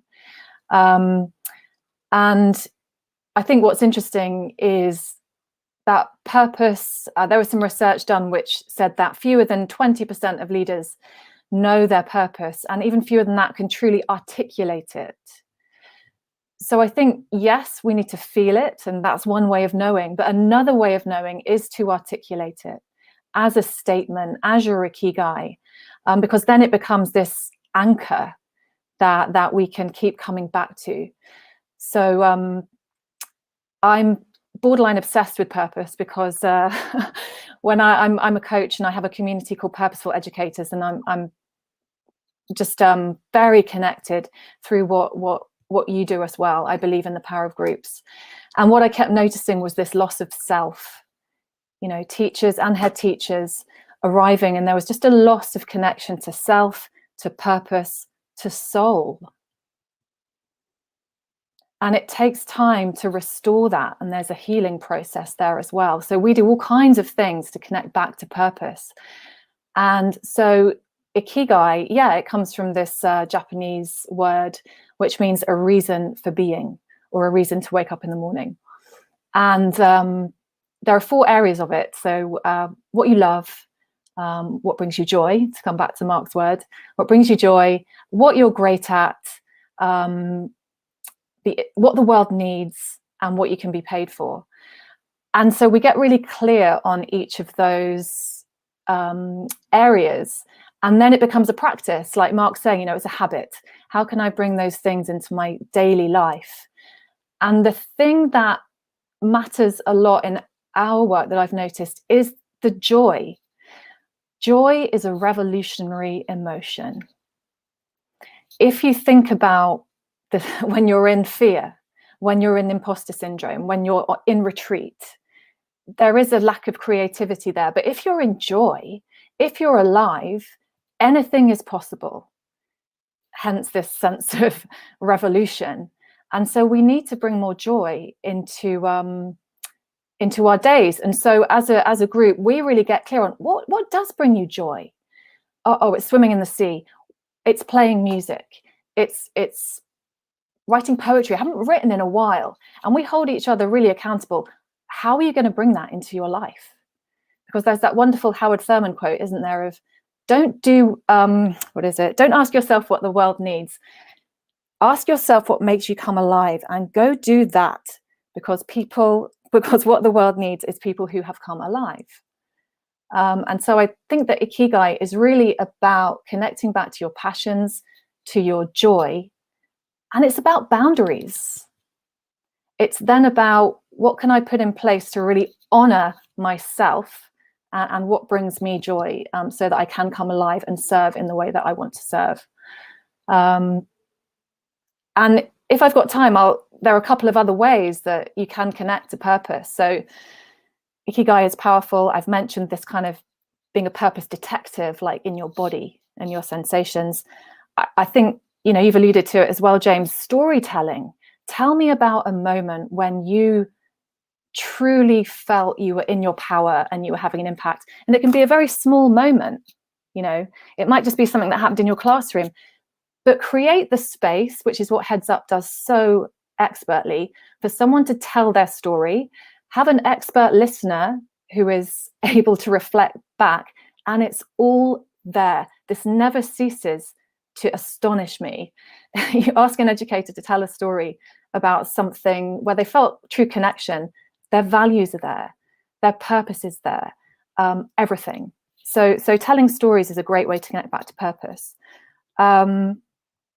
Being in groups, which is what you do as well, and having this acknowledgement. We did this amazing activity called possiping. And so let's say we were all wanted to talk about Sharifa. So she might she might turn slightly away, and we would all say, okay, so what do we see in Sharifa? And what is our longing for her? And what is our vision for what she's going to create? And it's incredible because you have all these people telling you the truth about you because they've witnessed you. And we're not great at seeing that for ourselves. So when you hear that from a bunch of people, it's very difficult to ignore. You have to accept it. And then you've got this accountability. So those are a few ways. And then questions, you know, what are you longing for? What brings you alive? What is the magic that only you create? And my dream certainly is to ask all teachers, coming back to Mark's point about everyone in a school, ask all teachers and all children those questions in performance management, line management, and get really clear on what their purpose is. And then what's getting in the way of you doing that here? How can we remove those barriers? What is it that you want to create? And it might be a project, a crazy project like running to Tokyo, but it's like, you know, go do that. And then you've got this aliveness and people working at 90, 100% of their capacity, their soul's capacity, rather than 20 or 30, because we can all work 80 hours a week, but we might only be operating at 20% of our capacity. So yeah, a few things there. And just finally, I will say, you know, what is purpose actually? And for me, it's two things. It's who you are at your core. Okay. And I do, okay, so firstly, it's who you are at your core. And we're longing to just be seen for that, aren't we?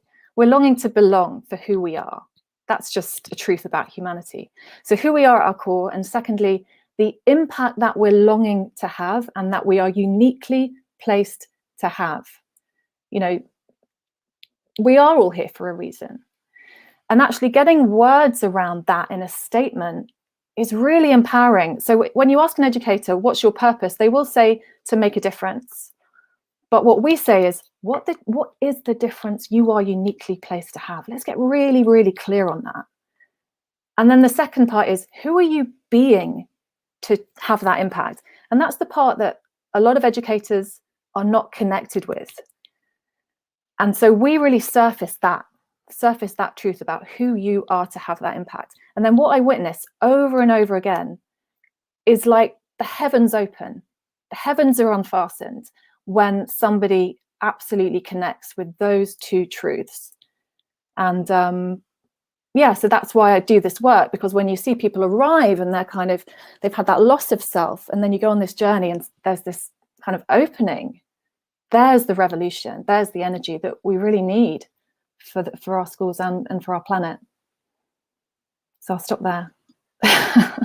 Brilliant, thank you, Naomi. And yeah, I mean, it's everything you say resonates. You know, and you do such great work in our system. And if people are watching and they don't know purposeful educators, then please do go and look it up, because it's there are many networks that contribute really positively to well-being in a very deep way. But I would say that purposeful educators is definitely up there at the top of that list. And Naomi, thank you for all of the work that you do to support leaders in education. I think one of the things that I find interesting in the work that I do with Heads Up, but also in other work, is when you look at the Ikigai framework, is where sometimes you get a bit of a sort of paradox is in the what the world needs section. And there's the version of what the world needs that you know as a leader of a community, because you know your community and you know your community's context. And then there's the version of what the world needs that you're told. And I think that's sometimes where the conflict and the divergence happens, because the bit that you're told is coming externally, and often it's Ofsted, or it's the DFE, or it's what you hear in the media, or it's just the diversity of what your parents want from your school. And that makes the what the world needs bit really fuzzy and grey sometimes. Whereas actually, I think for most leaders, it's really clear. You know what your school needs and you know what needs to be done.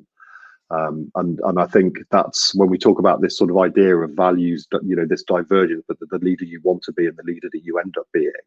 I think that's often where that happens through that Ikigai framework, is actually what does your community, nobody knows that better than you. Literally nobody. I do some work as a school improvement advisor, which is a title I hate. And I keep telling the people I do the work for, please can we call it something else? Because actually, you know, nobody knows their school like the head. And therefore nobody knows what needs to be developed rather than improved like the head does. But often there is so much of our system which is set up to tell head teachers what needs to be done. And it's that, I think, where we sometimes get that divergence. But I also want to pick up, Naomi, on the point that you make about the small moments. It is the small moments, you know, and go and look for them. Spend time. One of the things that we tell our sort of head teachers, one thing you can go and do, make it, Mark, your point about diary management, make 10 minutes in your day every single day to walk around your school for no other purpose than to look for the impact of the things that you've done as a leader. And I'm not talking about a self-evaluation form, and I'm talking about something you're going to stick in your own personal journal. And it might be the way that one child talks really kindly to another.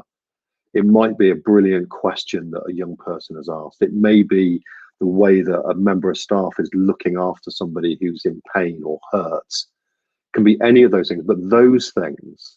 And one of the head teachers in one of our local authority pieces of work that we did, she really took that on board. She called them her pause, her positive affirmation walks, and she did them every day. And the lift that gives you as a validation of what you do as a leader, not in some sort of theoretical, you know, educational philosophy sense, but in reality on the ground in your school, is so powerful. And it really does lift you and reconnect you with your purpose. So those are two things, Naomi, are just really resonated with me from what you said. Kate, I'm going to come to you because you're you've had, as many people in the HeadsUp network have had, you've had shifting purpose, because that's the other thing, is your purpose doesn't necessarily remain the same. And so what's your view on purpose, Lovely, in terms of, you know, the purpose that you had as a leader of a school, and your purpose now as the brilliant leader of the sort of HeadsUp network? What does purpose mean for you? I think this is so tricky, because I honestly believe that purpose sometimes shifts, and it's really, you've got to move with that shift, haven't you? And sometimes that's really difficult to accept. Your purpose changes, and you have to follow that and keep following that and keep changing your behaviors in order to sort of pursue that new purpose. So as somebody that's come out of Headship and is now leading, you know, an incredible network or community for head teachers, I feel like my own purpose has shifted. But, you know, what HeadsUp does is it intentionally, we haven't even mentioned this word, James, because we talk about this all the time. HeadsUp intentionally provides this space, and that's what makes it unique, because there is no other space that specifically and intentionally focus on head teacher well-being and gives them this really safe space to talk about their core purpose. You know, we focus very specifically on, you know, we've mentioned before, how are you? You know, we don't just accept, yeah, I'm fine, because that's what everyone's response is. You know, chair of governors asks you, and how are you? Yeah, I'm fine, and we move on. And the HeadsUp, you know, it digs deeper. You talked about noticing as well, Naomi. You talked about noticing. Head teachers, because I take crisis calls and coaching calls and I facilitate the meetings, head teachers are always saying how it feels isolating, how it feels relentless. The workload is relentless. It feels, you know, you're firefighting all the time. And being able to have conversations where you encourage people to notice what's happening in their week really helps them draw back to their core purpose, because otherwise those moments disappear. You can see them. You pop down to early years at break time and you see these really joyful moments, and then they're gone because you walk back to your office and you've got your SEF to do, or, you know, Ofsted have called, or you've got a staff meeting to plan for, and that moment is lost. So the intentional space that HeadsUp provides gives people an opportunity to firstly acknowledge that those moments are happening, and secondly, share them with other people. And in sharing those moments that bring you back to your purpose with other people, it helps other people to recognize their joyful moments as well. So it's just a really powerful way to connect, like not only with other people in the network, but to connect with yourself as well and remember those things. And I think the head teachers in the network are really good at doing this now.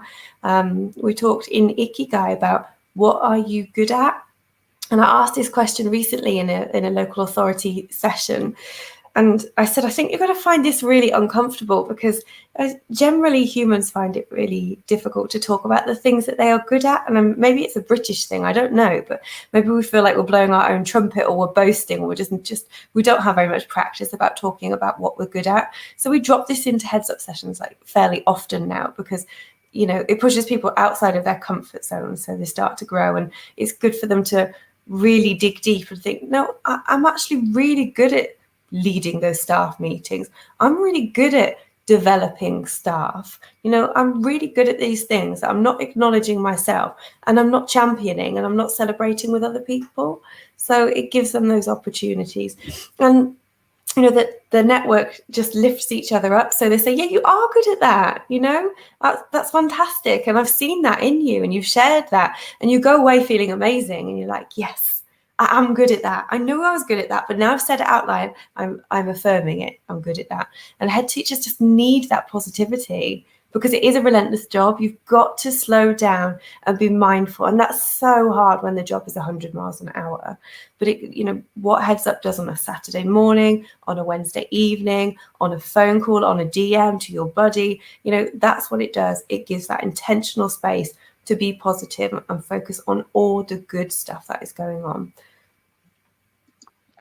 Brilliant, thank you, Kate. And yeah, so much truth in what you say. I sort of actually, what the bit I'm going to pull out of that is the bit about moments, and actually it's a nice lead into our next session, which is about hopes for Ed, which is a sort of visionary, transformational view of what education could be, rather than this sort of reformative fixing what's broken view.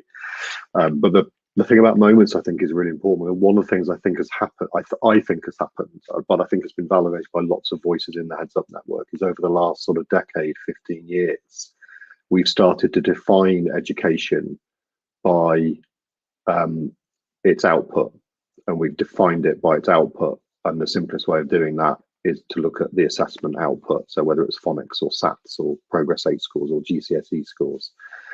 And in doing that, that's almost become the purpose of education, which is when you step away from it and you think about it, it's just the most ridiculous scenario that we define something which is so huge and complex by its sort of simplest assessment, which in itself doesn't even capture the entirety of learning that's happened. But that's what we've done. And that, in many respects, that's almost become, it's defined education in England. It's defined by, what was your Progress 8 score? That defines your school. What was your SAT score? That defines your school. What was your phonics score? That defines Key Stage early years in Key Stage 1.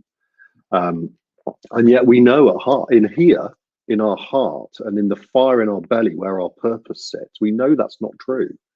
We know that's not the case.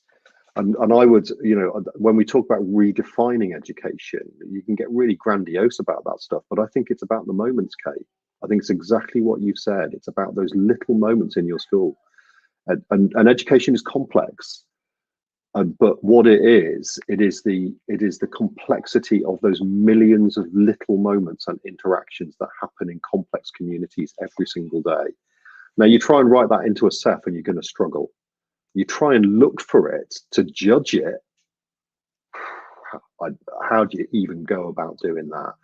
But the one person in a school who knows it in its overview, supported by all of the people that work in that school, is then the head teacher. You know what those moments are. And as Kate says, I think one of the things I would just encourage everybody to do is to don't let them slip you by.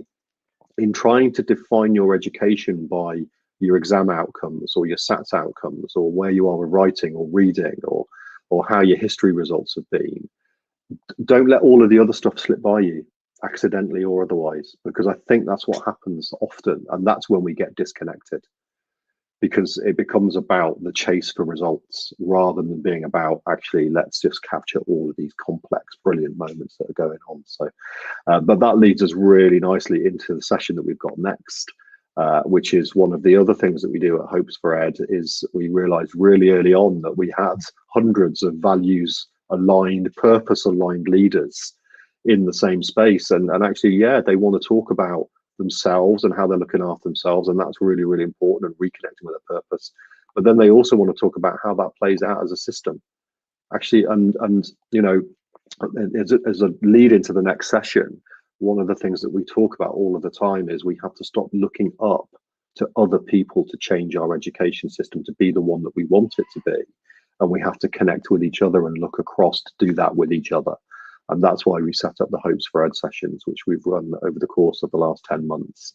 So they're passionate, caring, purposeful conversations about how we think education can shift and change to meet the changing demands and challenges of our world. So that is our next session. It starts at 12 o'clock. We've got a 15-minute break. I want to extend a huge thanks to Sharifa, to Mark, to Naomi, and to Kate for joining us on this panel. All brilliant people, all brilliantly contributing to our HeadsUp4HTs network. And thank you very much for spending the time with us this morning. And I hope you will stay with us for the remaining 2 sessions as well.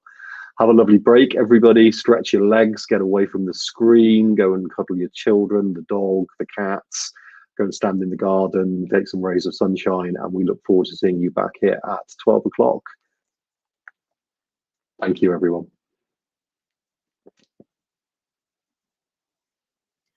I've never met a bunch of people that I know I can trust like I can you. And that has restored my faith in humanity. It's also restored my faith in myself, but it's also a place where we have amazing professional dialogue and we challenge each other in a trusted environment. So to me, it enables reflection on what my role is currently, what it might be and what it was, where I feel heard, acknowledged, supported and valued. Finding your kindred spirits, isn't it? And finding people you can associate with and work with. And as Julie said, feel confident and safe with. And it's really has given me so much strength. It's just the easiest thing in the world to come to.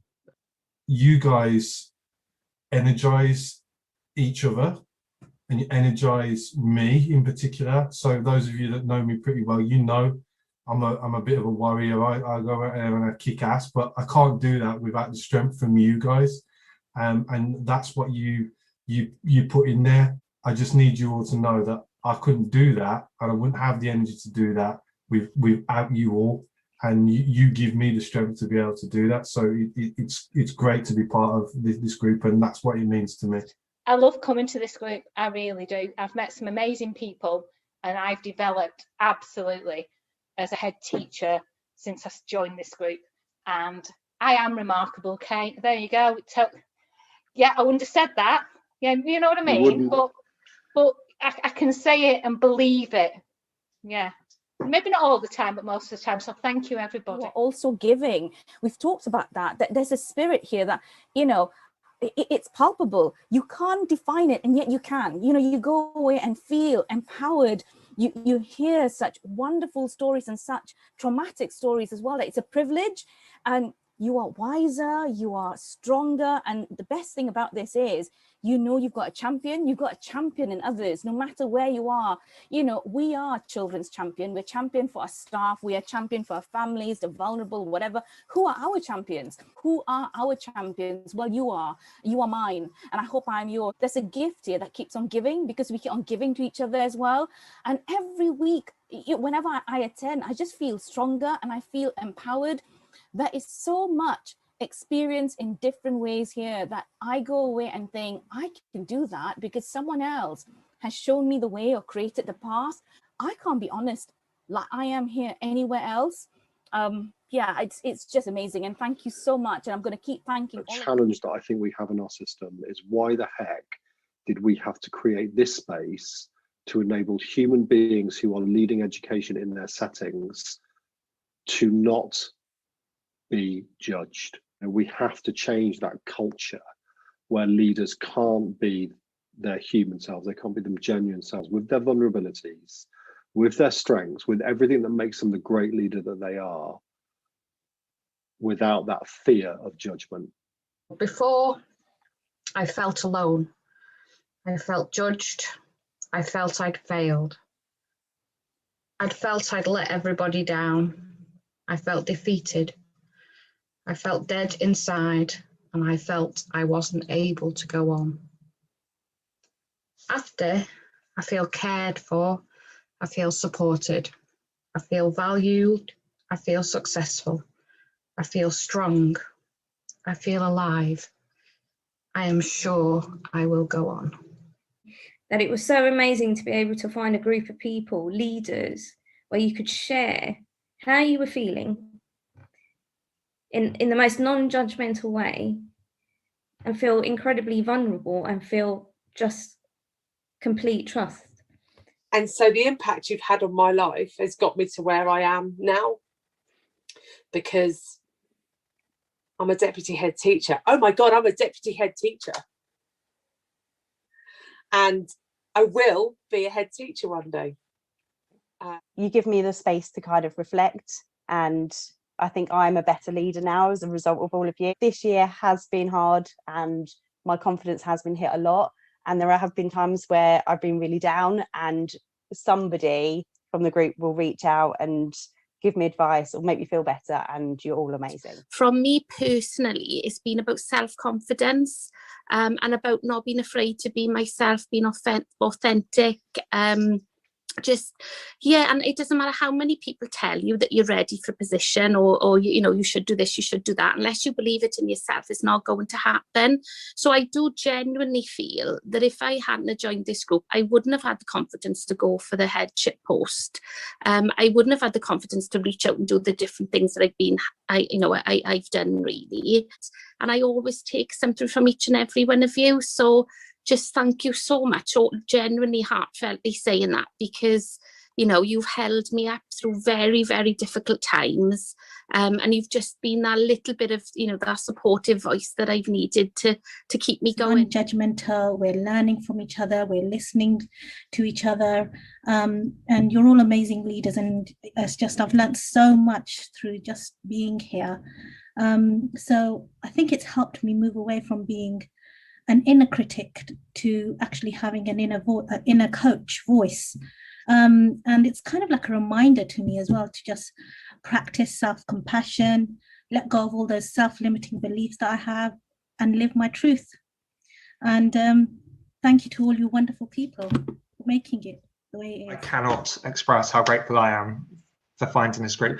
Doing a random search on Twitter, and I thought, well, there's got to be something out there. And because things like this didn't exist just 3 or 4 years ago, it didn't. You were kind of reliant on your local authority or your line managers, and it's kind of given me the strength to do what I know is right for me, but most importantly, my family. So my girls get a dad who isn't in their laptop 24/7, checking emails at 4 o'clock, all that nonsense that you just fall into over time. So that's me. You know, having come across into the group here, it's just the sense of belonging and community and people with a shared purpose, you know. And I know that sometimes we can feel that we are fighting against a massive tide, and this group is a group of people that helps us all fight to try and stand up. Heads Up is a support network. Heads Up is a family. Heads Up allows new people, new voices, new experiences to join. Heads Up is exactly what is needed, but more importantly, Heads Up are people. We may be a network, but we are people. And through this group, we make personal connections. It's just so incredible that we connect through our experiences, whether they are positive, whether they are negative. And that's what keeps us connected. Us being vulnerable. If we all turned up and didn't take our cloaks off and weren't honest with ourselves and others about what we're going through, then this network wouldn't be as special as it is. This community is so special. You feel it, right? You feel it here when you come, you feel it when you go away. There is no other space like this.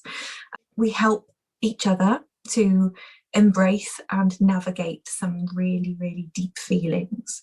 And I think that's testament to everybody, making everybody else feel really comfortable in this space. It's all of the things that I wanted it to be as a sort of antidote to the bonkersness of being a head teacher. The isolation, the imposter syndrome, the ridiculous accountability system, the constant fear, the constant being scared of what might happen, the constant focus on everything that's wrong in your school rather than the focus on all of the amazing things that happen in it. It is a demonstration of how something really, really negative that happens to one person can become something really, really positive that happens to lots of people. As really dedicated attendees of the Heads Up network, and you know, some of you are facilitators and some of you are coaches in our network and some of you are on our advisory group, but I would say to each and every one of you, be the positive ripple in somebody else's pond to help them to be better at what they're doing. If we stop one head teacher from leaving the system, we've done our job. If we make life better for one head teacher, we've done our job. So if we can do anything together and collectively as a group of head teachers, it is to challenge the culture that exists in the system that keeps us separate and reunite us. So that's what Heads Up means to me.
Okay.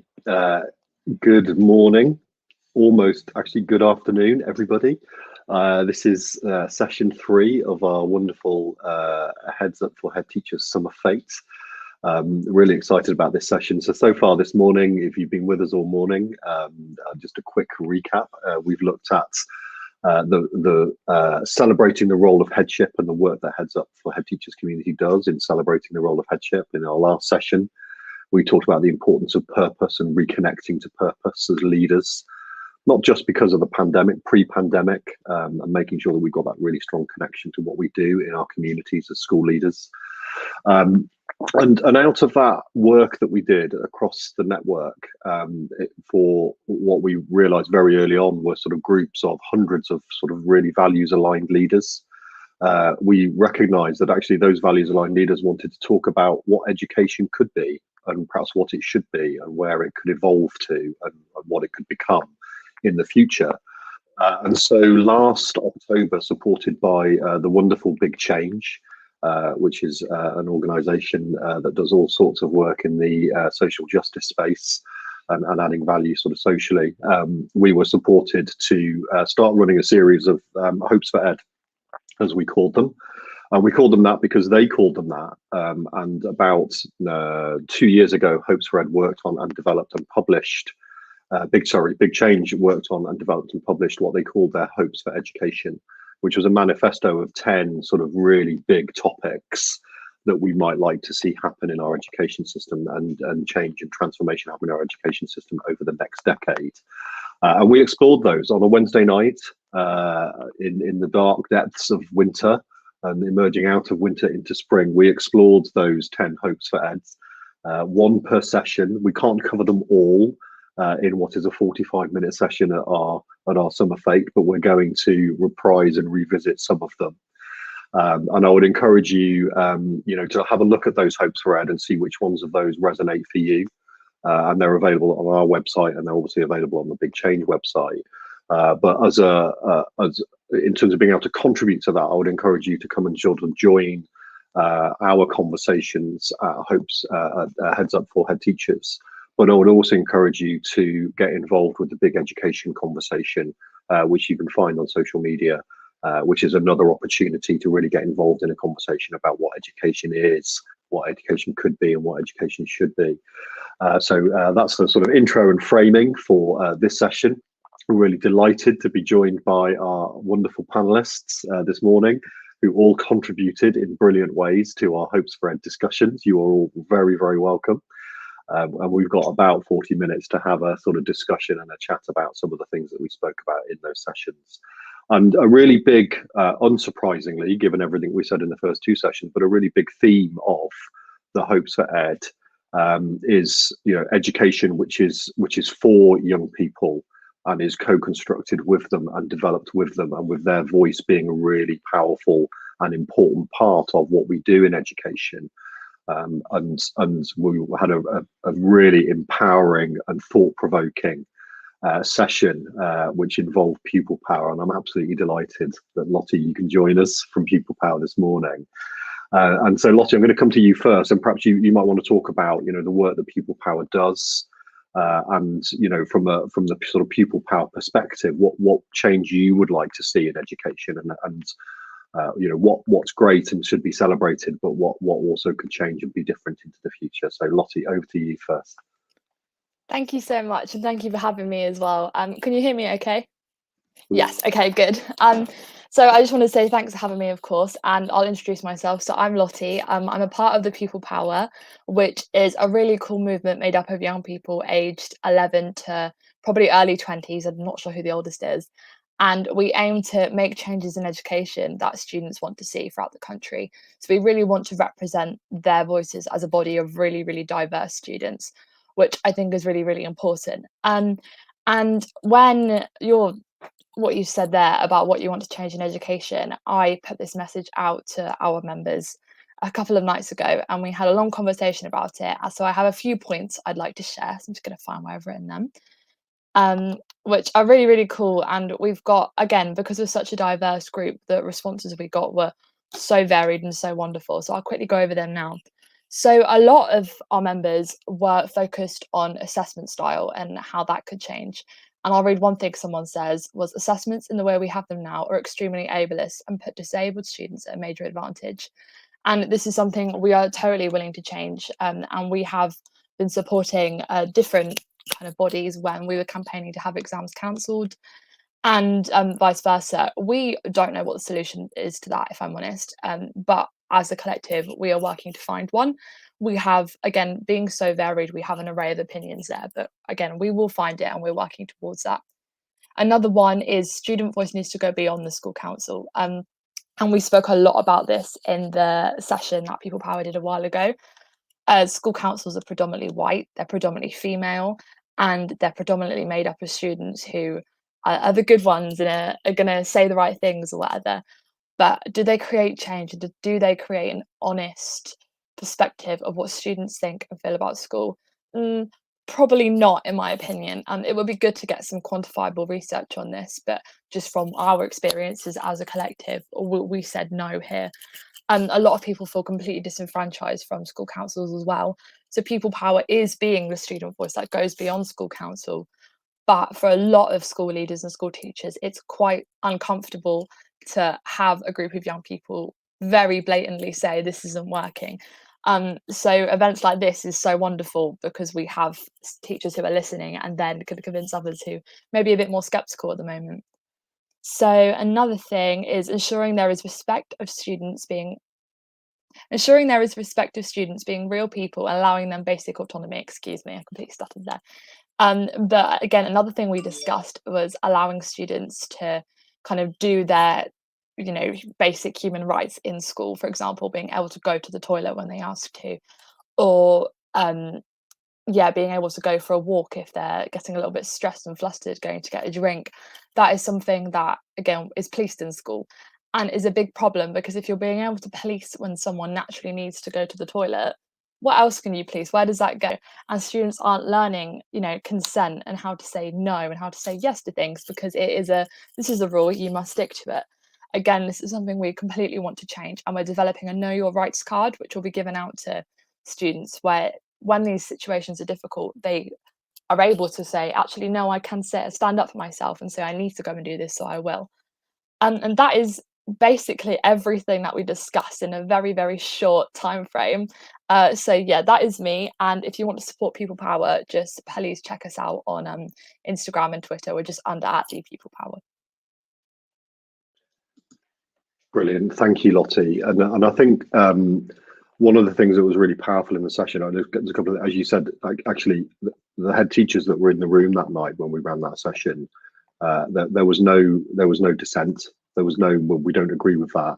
And I think at the heart of what you're doing is what we know at a human level is the right thing to do. But we sometimes feel restricted by the system in which we operate that stops us from doing it. But I think the overarching thing for me, and this is very much at the heart of the big education conversation, and is at the heart of what you're saying around student council, is actually, education isn't, it's transactional to a degree, but it's not, it shouldn't be transactional. It should be a co-constructed collaborative. We talk about our schools as communities all of the time, and communities of young people and of staff and of parents and of local businesses.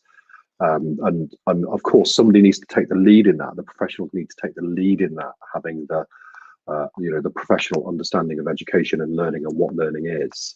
But I think ultimately we definitely need to listen to and be better at listening to all of the different stakeholders and the contribution that they can make, not just to voicing what they think should happen, but also getting involved in action, which will change it as well. So we end up with communities that are properly co-constructed by all of the people that are in it.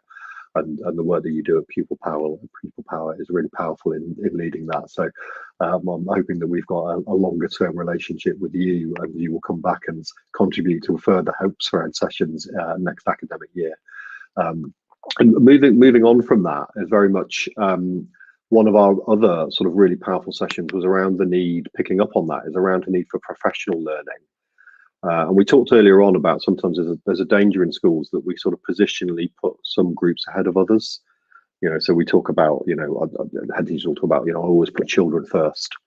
And one of the things we challenge at Heads Up for Head Teachers is that actually it doesn't need to be like that. Actually, we are a community, and surely we all put each other first, and we're all as important as each other. And one of the things that they explore as part of the host read and we explored was this notion that professional learning is as important as student learning, and that we keep professional learning very much at the fore of what we do, and we invest in it properly, both as a system but also at an individual school level. And we were really privileged to be joined in that session by the wonderful Sam Twistleton and the wonderful Karen Edge, who have now, I think, because they've done so many events together, have started to refer to themselves as Twistle Edge, I think, as a sort of joint combo. So Sam and Karen first, I'm going to come to you about, sort of how we can work as head teachers to develop really sort of supportive school cultures that prioritize teachers and teacher learning as much as they prioritize young people and young people's learning,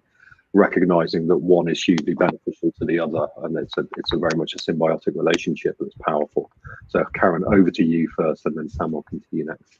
And I'm very conscious of the fact that this yellow dot on this side here, I got a message saying, can you move your camera? So I'm away for a couple of days with my 10-year-old, and the only spot where you can actually take in that view. And I'm literally balancing on the edge of a stool, so now I'm really uncomfortable. So just so you know, on behalf of not having the dot in the middle of my face. So in true Twizzle-Tedge fashion, I think there were a few things that I wanted to say that were probably a bit more macro about creating cultures in school, and then Sam was actually going to have a conversation a bit about the work that she's been doing in terms of, teacher learning at all stages of the career. And there's a few things that I wanted to say about what's actually getting in the way of us being able to create those cultures, both within the school and within the country in general. So my accent is Canadian. I'm also British, just before anyone calls me American. But I think for me, it's that we have so much hierarchy in place in England, and we can't escape it at any time. And I think that that's one of the reasons why we struggle a bit more than other places might in terms of developing cultures that feel whole. So whether it's based on, your accent, how much money you have, where you went to university, what color you are, what gender you are, it's complicated, and it's more complicated here, and you can feel it if you haven't grown up here. So I think that's one of the things that gets in the way. And then at the moment, there's a certain wave of pessimism that we're experiencing.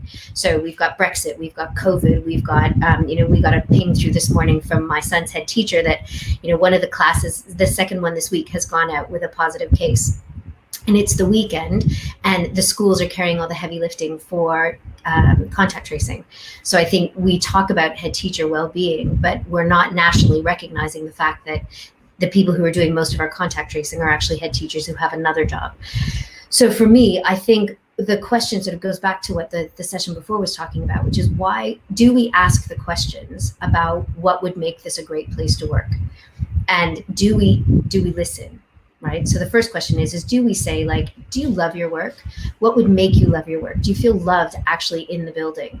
And I think teachers think about this in the context of their students. They want everyone to be engaged and involved, but we forget about that individualized teacher support that we can have as we go on, and the fact that my experiences will be very, very different than Sam's.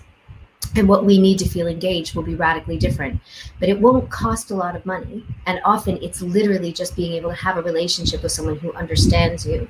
So we see a lot in our research about teachers wanting to feel cared for, and care looks like having someone who knows you, understanding that you have a life outside of school, and that life doesn't just revolve around children, that you can have a life if you're single, you can have a life if you're in a partnership, that you can have a life if you are caring for your parents. And I think that is, that's something to really consider.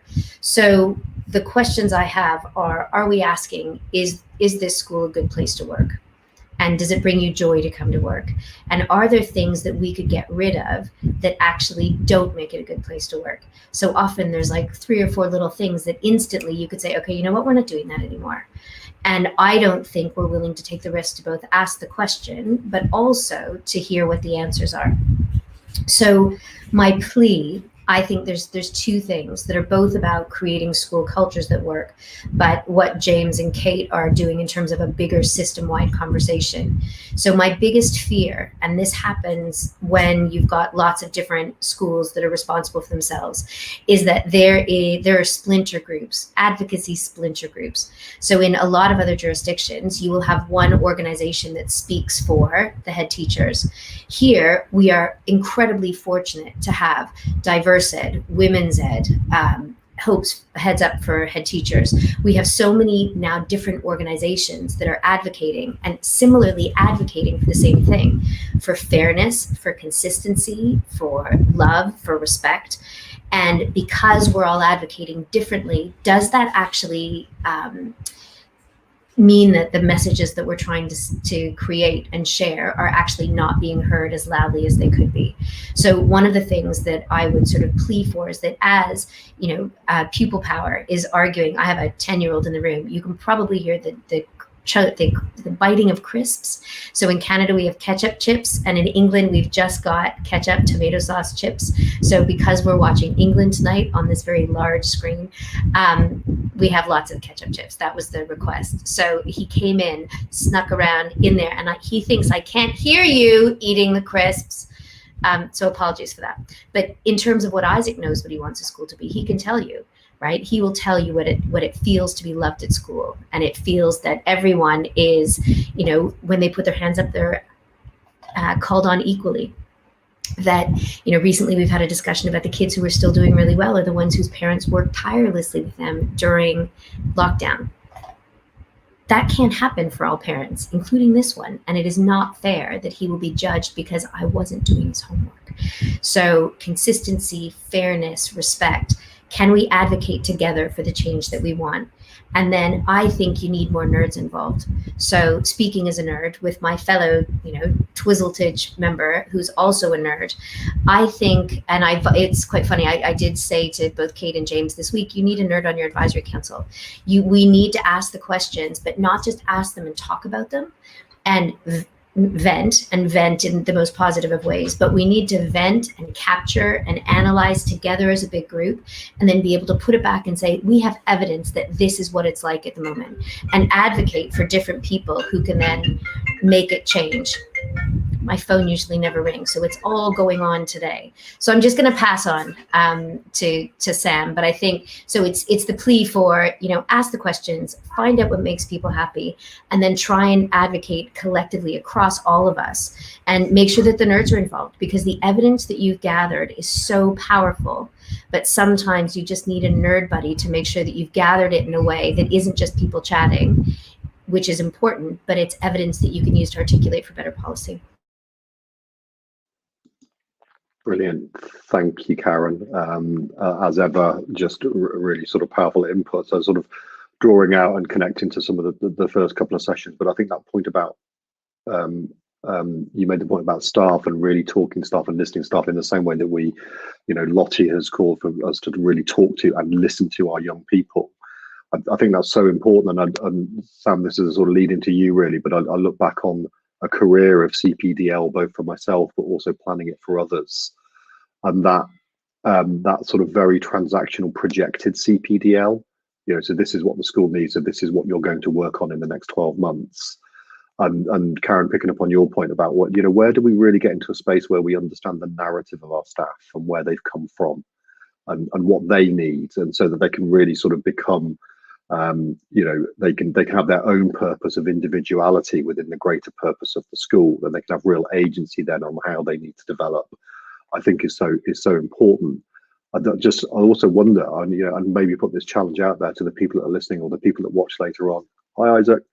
I wonder whether we need to, as well as asking staff, is this a good place to work? Whether as head teachers we should ask ourselves that question, because I think sometimes perhaps in the deep dark depths of our brain and our hearts we know that it's not, and we continue to do it because we think it's what the system wants us to do, but it is contradictory to our own purpose and what we want to achieve. And actually, maybe a simple question for everybody to do later on, as they're watching the England game, or after they've watched the England game and they've had a glass of wine or glass of lemonade or a cup of tea or whatever it might be, is go, actually, is my school a good place to work for me? Actually, so I would put that one out there. And Karen, thank you for that. And Sam, over to you to sort of pick up on that thread about how we really create sort of networks of CPD, and it's purposeful, and it's got agency for staff in it, and the work that you're doing in the system. And apologies if you can hear my 6-year-old screaming in the background. He appears to be having a bit of a paddy at the moment, but I can't do anything about that, so he'll just have to get on with it. Yeah, Over to you, Sam. Isn't it?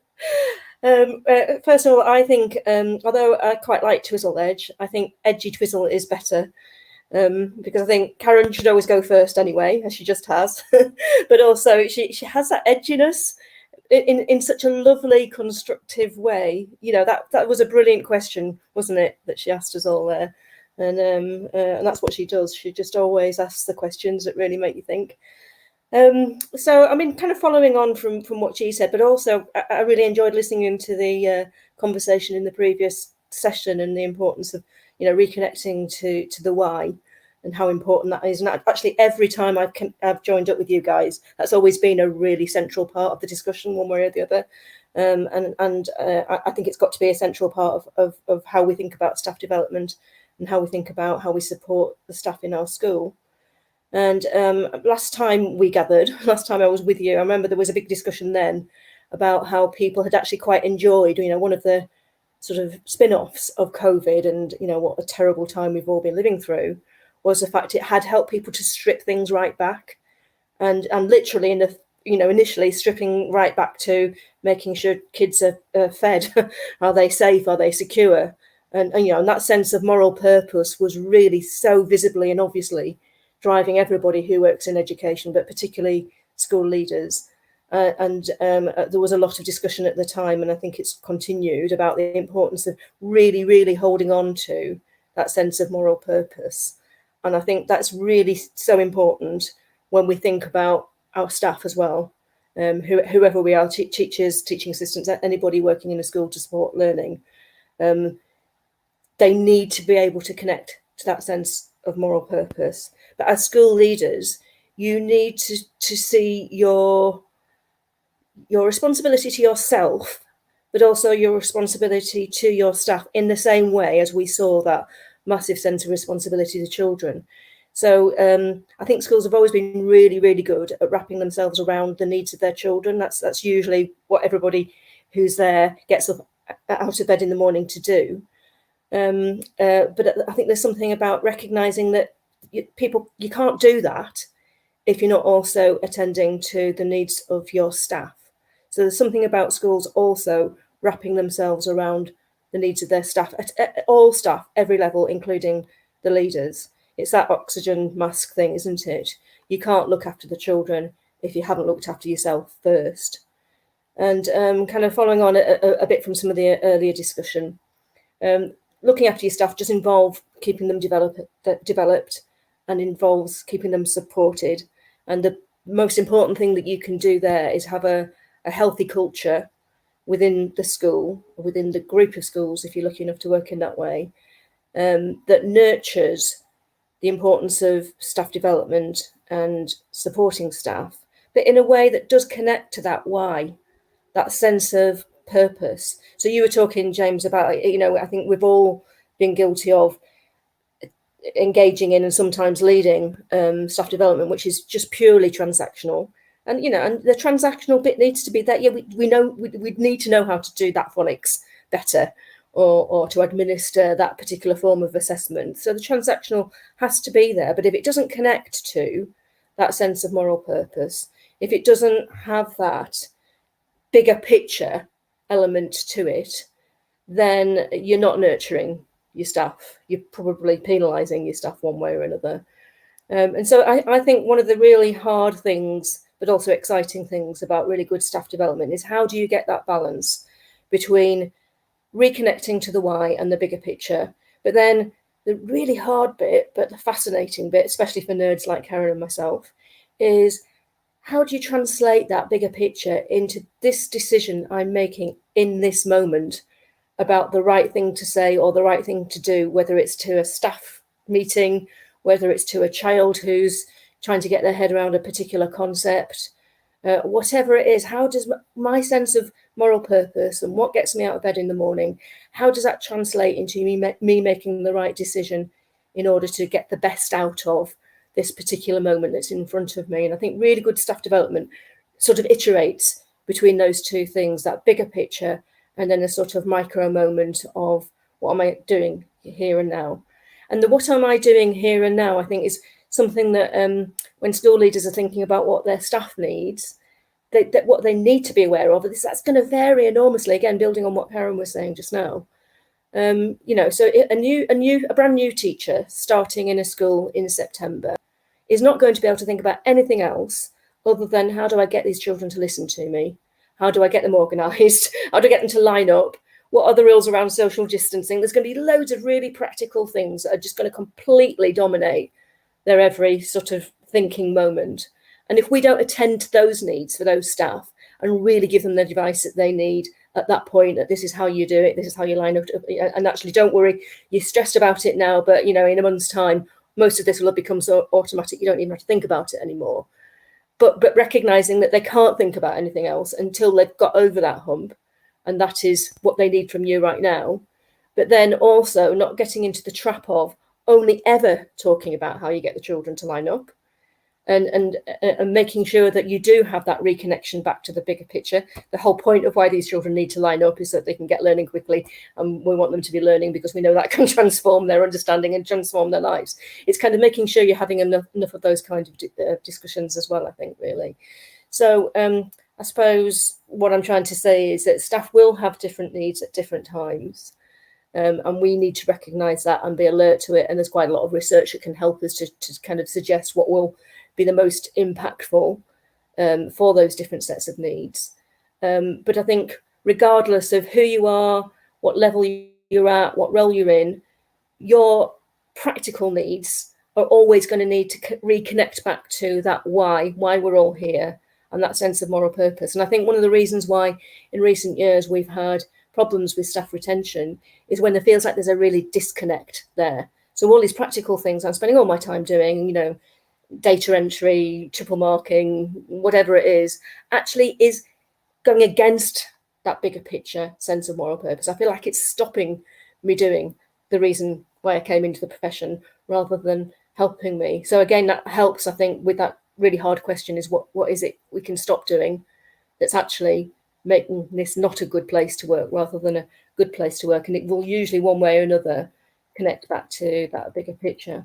I think I'm just about done. I think, yeah, I suppose just to summarise really, regardless of who you are, what level you're at, what role you're in, you need individually and collectively to feel like you're part of a culture that is connecting you as an individual to that sense of moral purpose, to that culture of support and development, and to a regular kind of reconnection to the bigger picture of education and why we're all here. That's me done. Brilliant, thank you, Sam. Yeah, I just, wow, so much of that connects to the previous two sessions, but the sort of the work that we've been doing more broadly across the HeadsUp4HTs Teachers Network. I suppose the thing that I'm reflecting on is, and I'm sort of interested in the terminology that becomes embedded in our system. So actually CPD and CPDL, and actually I'm now questioning, is it generally CPD or is it CPI? And so what I mean by that, is it a reflection of the deficit model in which the culture of deficit in which we exist in England is that, it's a constant projection that things in education are broken and they need to be fixed. And we talked earlier on about the fact that actually that's challengeable hugely, actually, because 80 to 90% of what we do on a daily basis is really, really good. And yet we spend all of our time in this 10 to 20% space of stuff that needs to improve. And so actually in doing that, do we then fall into the trap of offering people career professional improvement rather than career professional development? And I just wonder whether there is a need to explore, okay, what does development actually mean? And who owns it and where does it sit? And then, as you say, you can then start to explore the big picture and the connection to the purpose of our school and what we're all about and what our community is all about, for young people and for staff and for parents. But you can also, you can have that connection, but you can also enable people to take agency then over what they're doing and what they need to develop, rather than putting people in this position of, I need to do this because the school doesn't think I'm very good, which I think is often the underpinning for a lot of not very good CPDL, is implicitly it's about, well, we saw that lesson and we didn't think you did a very good job of questioning, so therefore you need to improve your questioning, which isn't, we wouldn't do that with young people necessarily. So that always fascinates me why we do that with staff. But in that reflection, I'm reflecting on the work I used to lead as a head teacher. So I think it's a good one for everybody to reflect on, is that notion of, what is it career professional development, and where is the agency, and where is the ownership, and where is the connection? And then sort of that brings us really nicely back. We started with Lottie and pupil power, and then we really sort of focused in on, as the Hopes for Ed do, what are we doing with our staff then to really make that happen? But sort of leads us really nicely to Adrian, and your work, Adrian, and your perspective, both as a member of the advisory board, a member of HeadsUp4HTs, but also a member of a MAT in the Midlands, about the work that you do in that MAT, but the work that you also do personally about the exam accountability, and how that keeps us really focused on actually what is a very narrow part of what we do. And your desire for a much more student-focused approach. So it sort of brings us full circle back to the purpose, being led by what we're doing on behalf of our students. So over to you, Adrian, to talk about that a little bit, and what your hopes for education are in that sphere. Thanks, James. And Adrian, can I just say, it's a very, is that a moody background you've got there, Adrian, or is that actually the weather behind you? That is actually the weather. I'm because of circumstance, I'm sat in my car doing this, so you can see through my sunroof what the weather's like outside. It's not great today. You can see the birds going by. It's brilliant. So to start with, I just want to say it's an absolute pleasure to have sat and listened to the three other panelists this morning, or now this afternoon, and they've give the real zoomed in version of what I'm going to talk about as more of a wider approach. So I'm going to talk about two strands, and Sam really just hit the nail on the head for me. It is about that moral purpose, and the moral purpose of on two fronts of being student focused and staff and leader focused. So going back to Lottie's point about being student focused, the children that we serve will tell us everything that we need to know. And the trauma, because there is no other word for it, the trauma that they've been through over the last 18 months is really imperative that we listen to that and that we respond in an appropriate way, because that trauma will be completely different across our school context, across a multi-academy trust context. So as an example, we've got 8 schools in our multi-academy trust, and no one school has got the same issue as another school. They're all very different and all very complex. And we're all very closely geographically located. So to really sum up there, that is about listening to your school community, listening to the children, listening to what they know that they need, even though that they're the children. We have to listen to them, because that is the future. That's the power of moving things forwards. Moving away from that a little bit, I'm hopeful as we go forwards with the conversations that are going on, and big education are leading some around reshaping and rethinking assessment. When we think about it, there has been no assessment for any of our children over the last 2 years. And when we break it down to the most simplistic factor, has the world ended? Has everything stopped? Are we in the middle of like the most biggest horror show ever because of that? There's been no SATs. Have those children, really become disadvantaged because of that? No, they haven't. Okay. So one of the things that I hear quite clearly being put out, and my own MP wrote back to me when I challenged them about it, and said that we have to have SATs because we want to test the schools are doing everything that they should be. That's nonsense as to why we're putting those children through that. And that needs to change. So I'm hopeful that we haven't had 2 years of SATs, that we can do something that builds for a better future. We've had 2 years where our year 11 and year 13 students haven't had those examinations. And those examinations, put so much stress and pressure on everything that up until that point. My question is there a better way? And we all know that there's a better way, because what employers are telling us, what universities are telling us, that there's a disconnect between the real world and education at the moment. Employers are telling us that the assessment system isn't fit for purpose. They're looking for young people who have a wide variety of experiences, have a wide variety of character traits, have experience in doing different things other than just, for want of a better phrase, an academic background. They want to know, how are they going to respond under pressure? Have they got the ability to think outside of the box? They were looking for innovation. And sadly, the assistant that we have at the moment isn't providing that. Eleanor Wilson wrote a brilliant article this week for SecEd about rethinking assessment and the possibility of creating a 4-year baccalaureate style approach, combining academic, technical, vocational qualification pathways. That would give our children and our young people a voice to be able to say, this is where I'm interested, this is what I want to do. Because what we have at the moment is very narrow focused, when all of our children are judged by the EBAC, for example, because schools are judged by it. That's wrong. And going back to that moral point and that moral purpose, how can we, be, how is it that every year a third of our children cannot get the pass grade from an examination? That's not morally correct. We're talking about all the time that we want to improve standards, we want to improve the situation for our young people, but yet the system dictates that a third of them cannot do that. That's wrong, and we need to look at a different way of doing that. I'll stop there because I could go on for an hour about all of this. In terms of from a staff and leader focus point of view, they're our bread and butter. They're the most important resource that we have in schools, and we need to make sure that we look after them. And all the things that Karen and Sam have already said, we can't do it without them. We have to tap into the innovation and the creativity that's in them. At the moment, we don't always do that because of the rigidity of the system.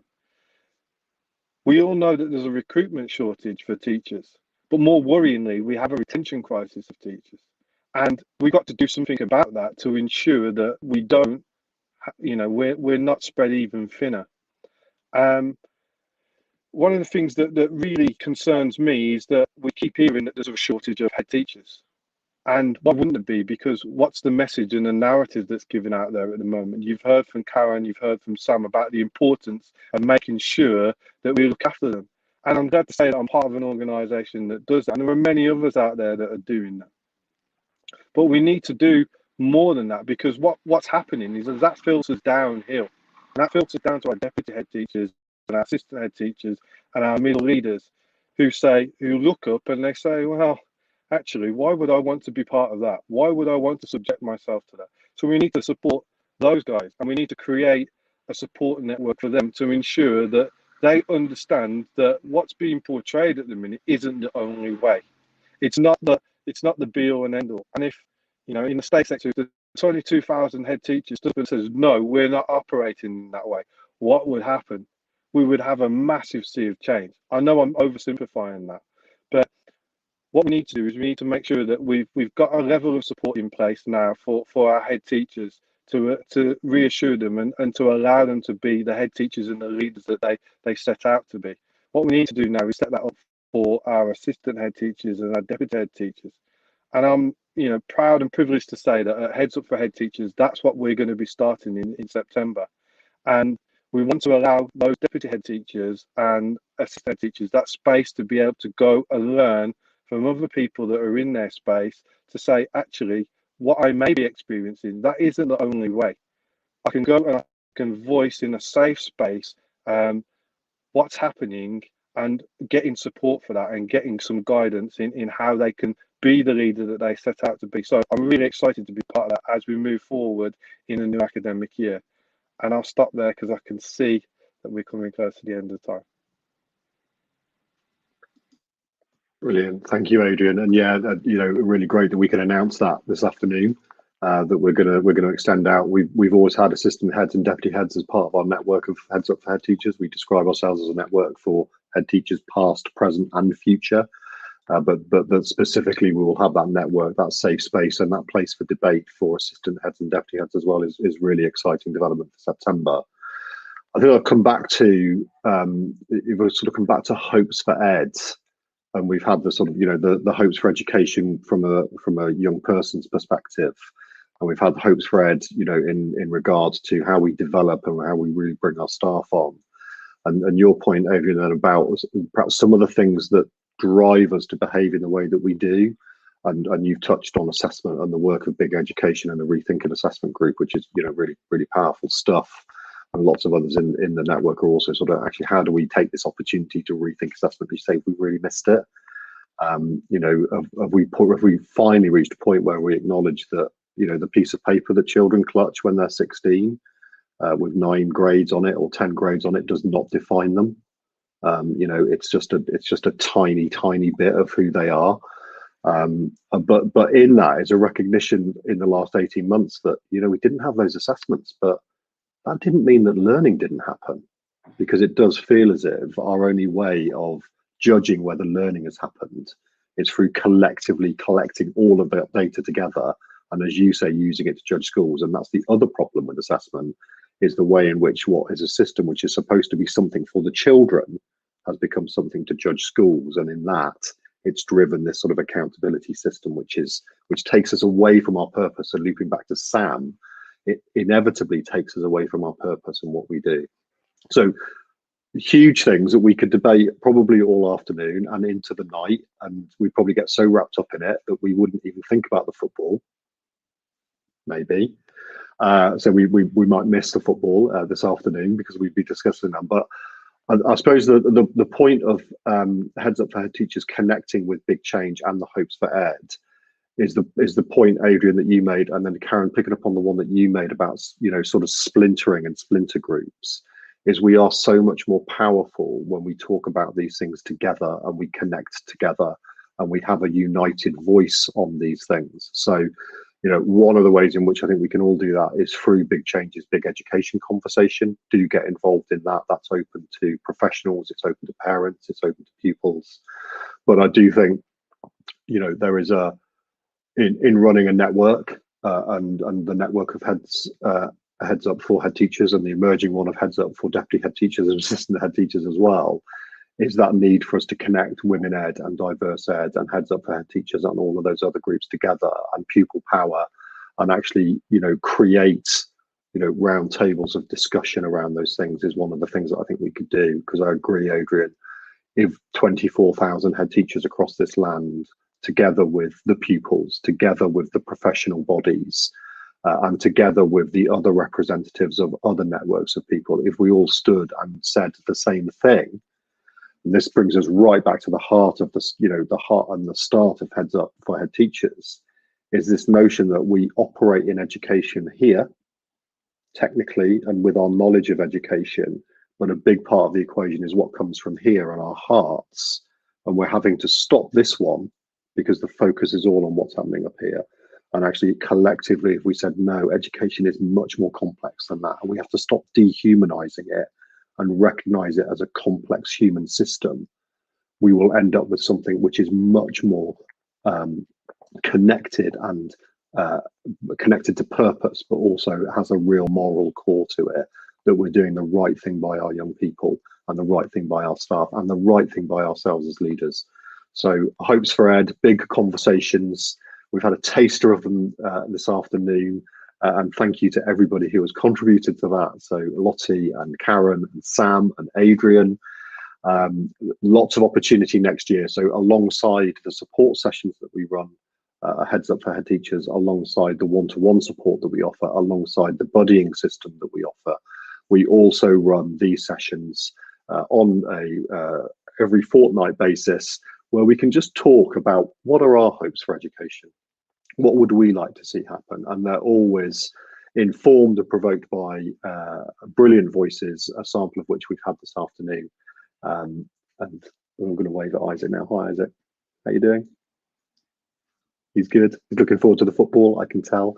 So thank you for joining us for this session. It's awesome to see the people in the room, but hopefully it's been really useful for those of you listening. We've got another quick 15-minute break. They absolutely fly by, and then it will be 1 o'clock, and we'll be going to our last session, which I can't believe already, our last session of this year's Summer Fete, and we'll be talking about what it means to really get under the skin of well-being and looking after each other and ourselves in a bit more detail. So exploring that. So thanks once again to Lottie, Karen, Sam and Adrian, and the wonderful, as ever, Kate Smith, who pulled all of this together and made this happen. I look forward to seeing you all soon. Thank you, everybody, very much. Thank you. Have a good weekend. Bye. Bye, everyone. Thank you. Bye.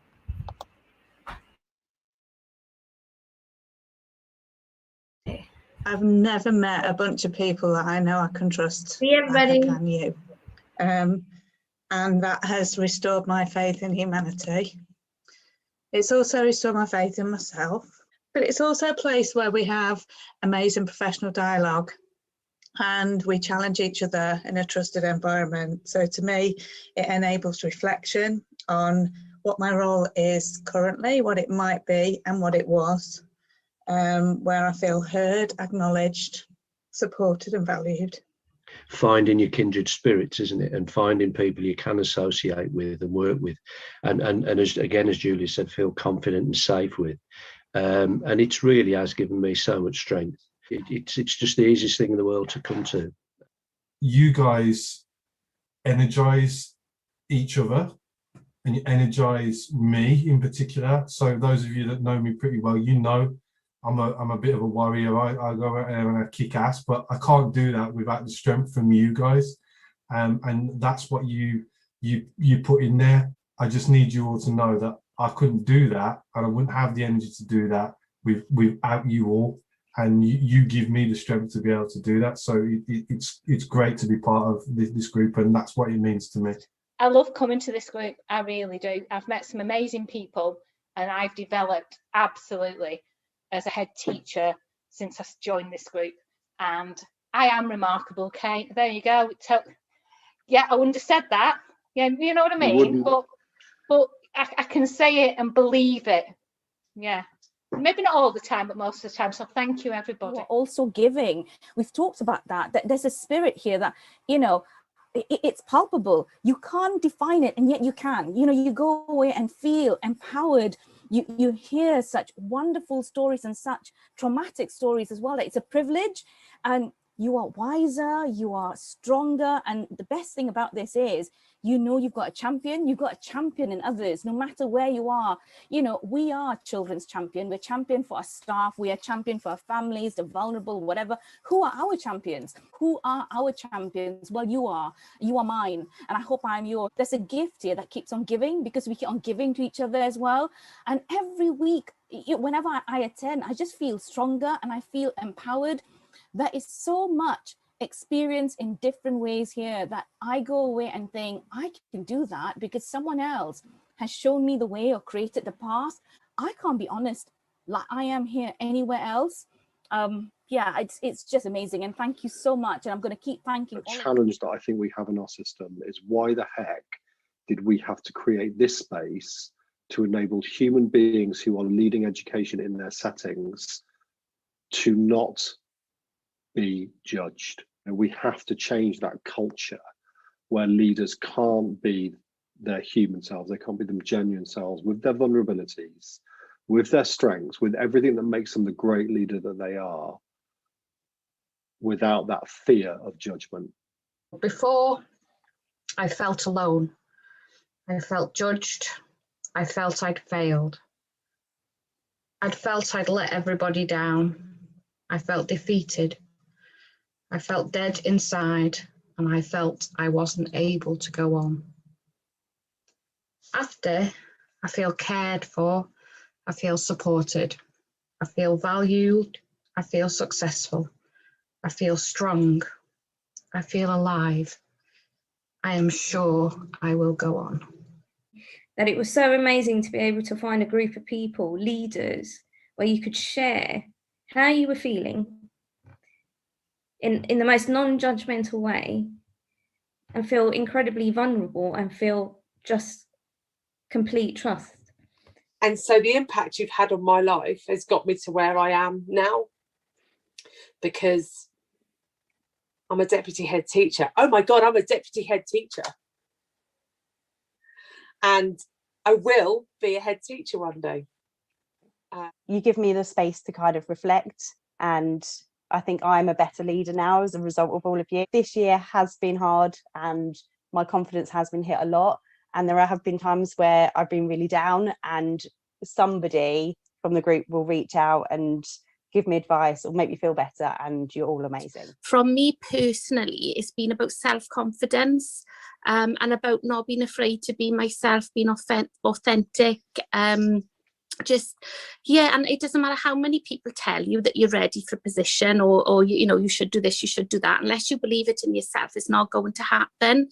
So I do genuinely feel that if I hadn't joined this group, I wouldn't have had the confidence to go for the headship post. I wouldn't have had the confidence to reach out and do the different things that I've done, really. And I always take something from each and every one of you. So just thank you so much, or genuinely heartfeltly saying that, because, you know, you've held me up through very, very difficult times. And you've just been that little bit of, you know, that supportive voice that I've needed to keep me going. Non-judgmental, we're learning from each other, we're listening to each other. And you're all amazing leaders. And it's just, I've learned so much through just being here. So I think it's helped me move away from being an inner critic to actually having an inner coach voice. And it's kind of like a reminder to me as well to just practice self-compassion, let go of all those self-limiting beliefs that I have, and live my truth. And thank you to all you wonderful people for making it the way it is. I cannot express how grateful I am for finding this group. Doing a random search on Twitter, and I thought, well, there's got to be something out there. And because things like this didn't exist just 3 or 4 years ago, it didn't. You were kind of reliant on your local authority or your line managers, and it's kind of given me the strength to do what I know is right for me, but most importantly, my family. So my girls get a dad who isn't in their laptop 24/7, checking emails at 4 o'clock, all that nonsense that you just fall into over time. So that's me. You know, having come across into the group here, it's just the sense of belonging and community and people with a shared purpose, you know. And I know that sometimes we can feel that we are fighting against a massive tide, and this group is a group of people that helps us all fight to try and stand up. Heads Up is a support network. Heads Up is a family. Heads Up allows new people, new voices, new experiences to join. Heads Up is exactly what is needed, but more importantly, Heads Up are people. We may be a network, but we are people. And through this group, we make personal connections. It's just so incredible that we connect through our experiences, whether they are positive, whether they are negative. And that's what keeps us connected. Us being vulnerable. If we all turned up and didn't take our cloaks off and weren't honest with ourselves and others about what we're going through, then this network wouldn't be as special as it is. This community is so special. You feel it, right? You feel it here when you come, you feel it when you go away. There is no other space like this. We help each other to embrace and navigate some really, really deep feelings. And I think that's testament to everybody, making everybody else feel really comfortable in this space.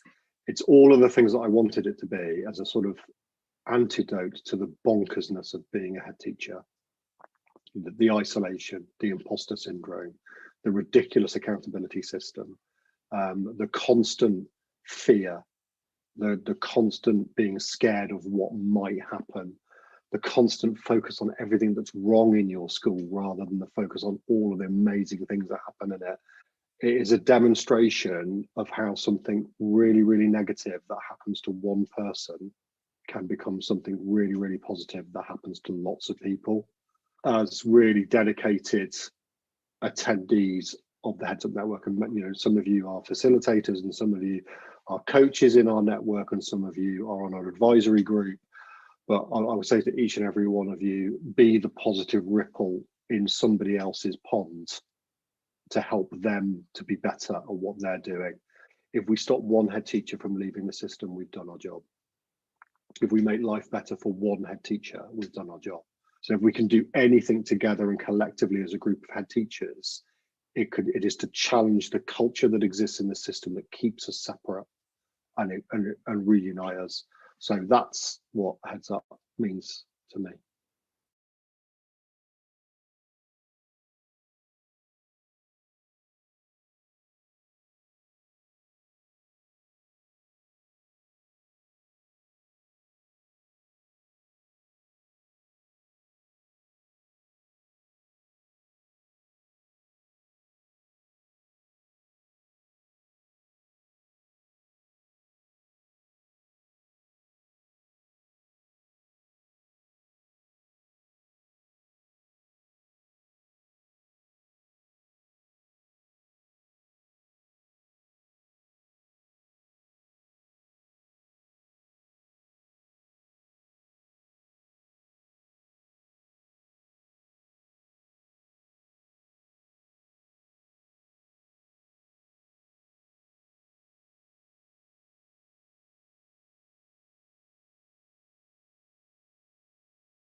Good afternoon, everybody, and welcome to our fourth session of today's Heads Up for Head Teachers Summer Fete. I can't believe we're on session 4 already. I'm not quite sure where the day's gone. But just a quick recap, if you are just joining us and you weren't able to see the first 3 sessions, but so far this morning, we've explored through the work of Heads Up for Head Teachers, the work that we do in celebrating headship and what a brilliant job it is and what a great job it is and how fulfilling it can be. We've talked about the importance of sort of connecting and reconnecting, if necessary, to our purpose as a real method of driving well-being and a sense of well-being in ourselves and for others. And we've looked at the work that we do at Heads Up for Head Teachers, where we collaborate and connect together to talk about education and what education is and what we might want it to be and what we might like it to be for our Hopes for Ed session. In this session this afternoon, we're really going to get under the skin of I suppose what is at the heart of the work that we do at Heads Up for Head Teachers, which is essentially about well-being and really looking after people and what that means for head teachers. And I'm just going to provide a little bit of context before we come to our wonderful panelists. But one of the driving reasons for setting Heads Up for Head Teachers up is that well-being support for head teachers and leaders in our system is patchy, to say the least. It exists, and in places it is really, really good. And we know the role of coaching and mentoring and supervision and counselling, but the access for it and the availability of it to head teachers is, as I say, it's patchy. Some people actively go out and seek it, other people don't. And so a lot of the work that we do is about recognising that that is the case.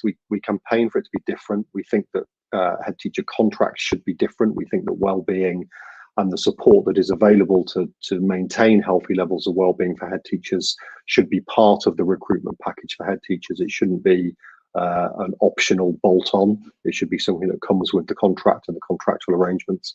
And in that, it's a recognition that it is the best job in the world, but it is also challenging and demanding, and it takes chunks out of us. And actually, if we want to retain head teachers and we want them to grow in their jobs and we want them to continue to be the brilliant leaders that lead with passion and purpose and have a real focus on what they're doing in their communities, then actually we need to be better at supporting them.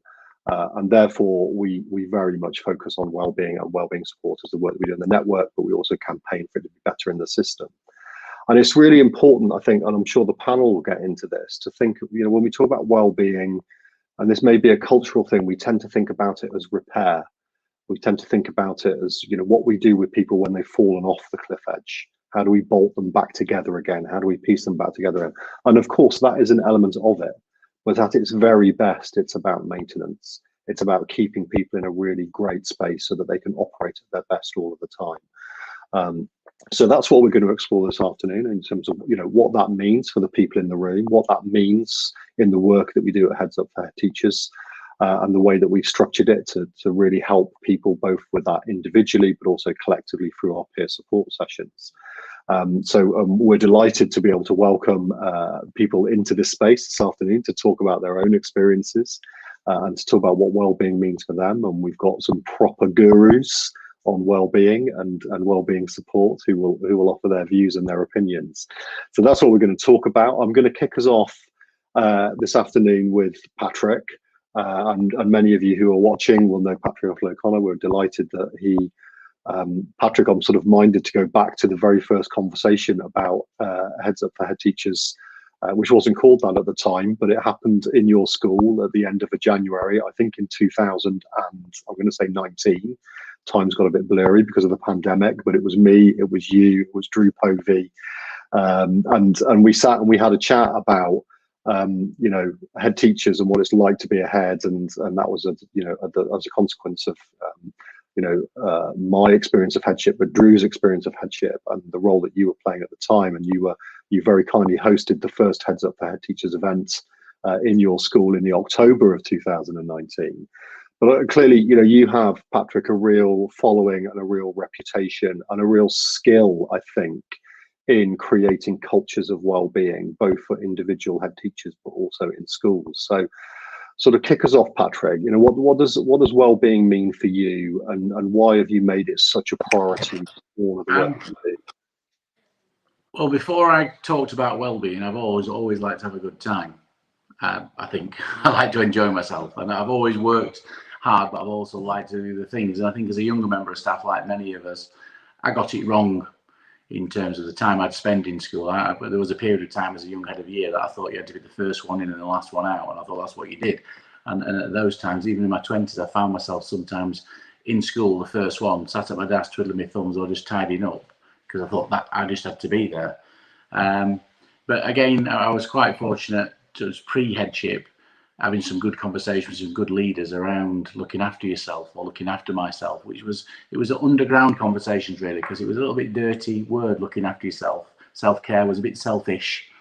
And it really from there, I started just doing that for myself and then talking loudly about it, because I wanted to show that it was possible, because there are lots of other people and lots of heads who, when they spoke, the first comments were negative. And I love the job. It's gorgeous and wonderful. And actually what I've found is that being able to prioritize my well-being is my superpower, or one of them. And in fact, tongue in cheek, I describe myself as being a well-being supermodel.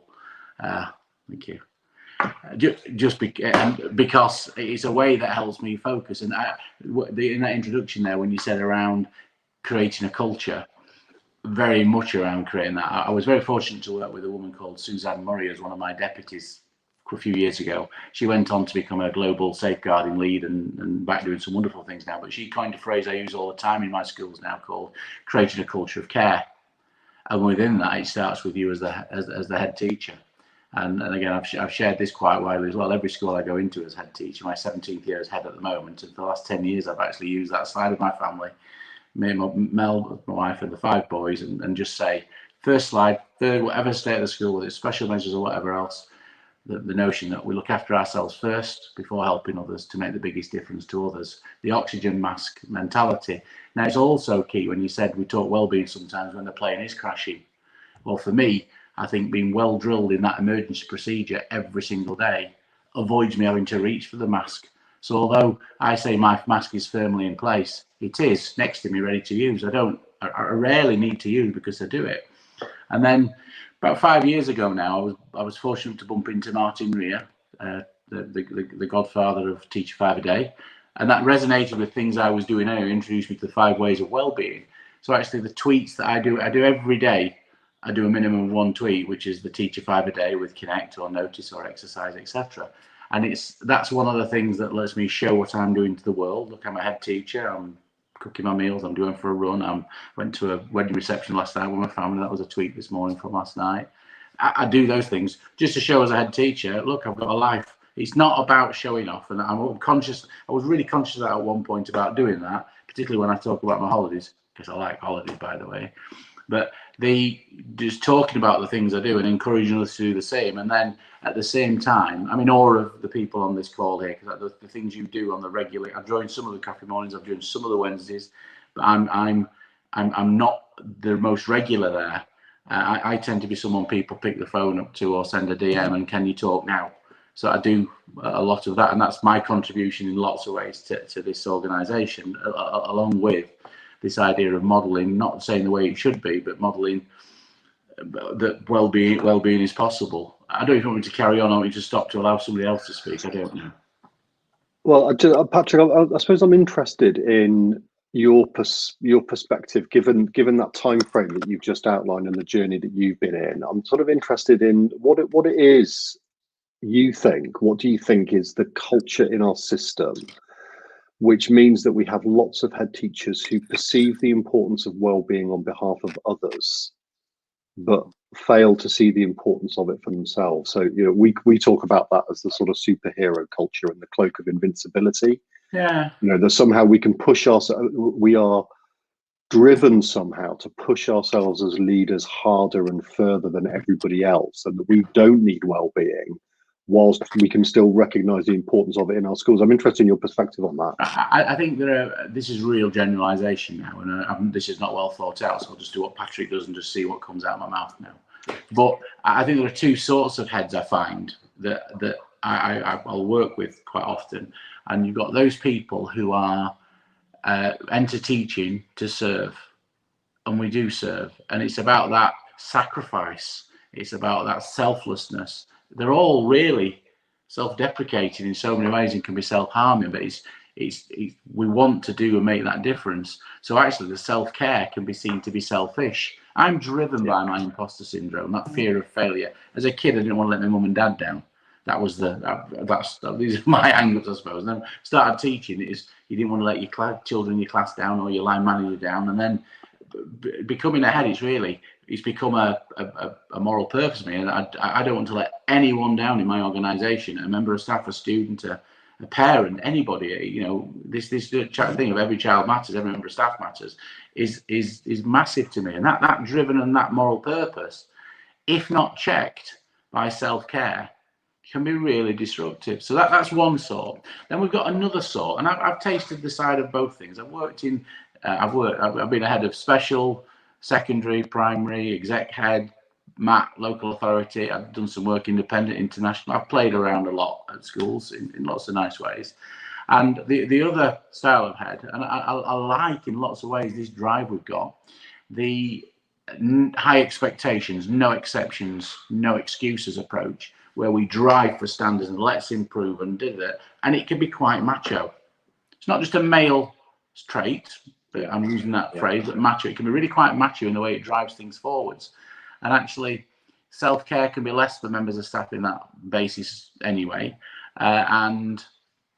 We can really create the toxic cultures within that situation. So I talk about, for me, the antidote. I in my own schools, I have high expectations of myself, of each other, and of others. I have no exceptions. I want to make sure we meet the needs of every child. No excuses. We don't say because of fun. We just make it happen. So I'm into that. But I think the antidote to stop that becoming toxic is we have the same relentless focus, the high expectation, but look after ourselves and others. No excuses. No one's allowed to opt out of self-care. And if they are, we support them with a support plan as much as you would anything else to make sure they do it. And no exceptions there. It can't, I'm just whatever. Now, we all have busy periods. Ofsted comes, of course, we're all in the build getting ourselves sorted. And that's great. And we can all sustain those short moments. I can't remember who said this now, but have you heard the analogy before? I Googled, so it must be true. A bit of fact around it. This idea that if you've got a boiling pan of water, you drop a frog into it, it hits the water, the frog leaps out and survives, burnt feet, but survives. But you have the frog in the cold pan, heat it very slowly, and the frog will gently boil to death. And actually quite often we find ourselves in school that because the heat's turning up, we're swimming around and people are gently boiling to death, and mental health can hit people in that way. And so for me, it's those sorts. And I think just having talked now, and I will shut up because other people will need to speak. But I think sometimes we can try and do too much for other people's well-being.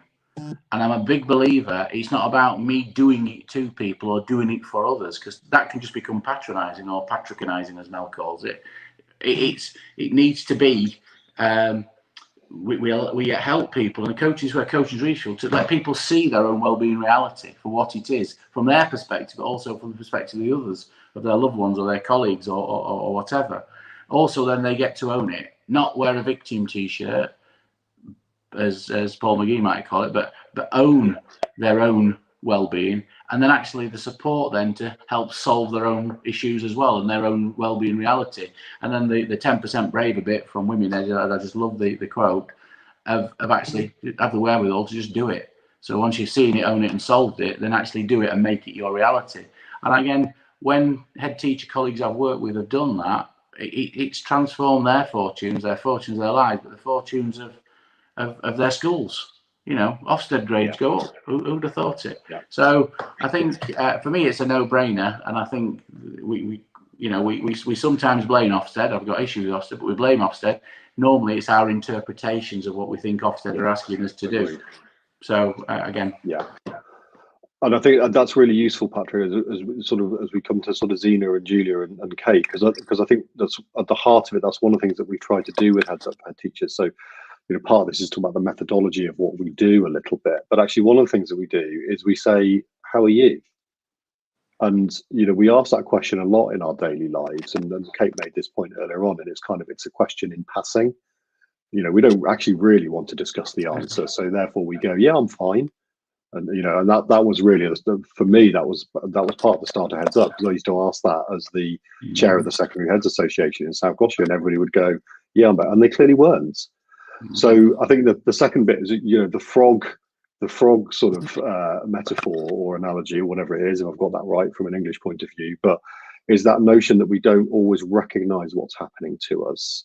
And that comes with a couple of things. Actually, part of the way that we structure the wellbeing support through Heads Up for Head Teachers is actually two things. It's okay to say you're not okay, and it's okay to perhaps say that you're not recognizing that you're not okay, because actually you might not recognize that you're not. So therefore, what we then have to do is go, okay, at a general level, let's recognize that the job is challenging, so that we don't wait to realize that we're in the boiling water. We actually put the support in place before the water boils. So actually it's already happening, and the support is already there. So we don't take, as you say, that sort of machismo approach of, yeah, I'm a leader and I'm a superhero. We've all been there. We've all done it. I've done it. And my recognition of the harm of that is part of the reason for where we ended up. So yeah, Patrick, really, really great. And I think one of the things that, a lot of people may not know about Patrick, if you're listening to this, is just the amount you do to support people individually, through your offer of coaching calls and direct calls with people is just absolutely incredible. And then that's interesting in itself, because you do all of that work, but to do that work as well and effectively as you do, you need to look after yourself, and you recognize that as well. So I think it's the two that come together, which is really important. And I'll let you come back on that, Patrick, and then just one point on that. The 5 ways to well-being, one of them is volunteer. And actually what that does for my well-being, the conversation with I'm supporting others, I learn loads from it. Actually, just that support, it feeds my well-being. So thank you to the people I've supported. That's all I'll say. I'll shut up. Brilliant. Thank you, Patrick. So Zena, I'm gonna sort of come to you really, I suppose, as for a couple of different reasons, but as a member of the network, of somebody who's partaken in the coffee mornings and the Wednesday evening sessions and the Hopes for Ed sessions, and you've really sort of dived in with 2 feet into the network, I suppose. But for you to talk a little bit about what you've learned through that process, and then how you're sort of role modeling that for others in your school and your community. So I think it's worth noting that when I came across Heads Up for Head Teachers, I was not in a good place, and I was at the crossroads where I thought, okay, do I stay in education or find something different to do? And I suppose I was that frog in the frying pan who eventually died off. But what the Heads Up network did for me was to revive me.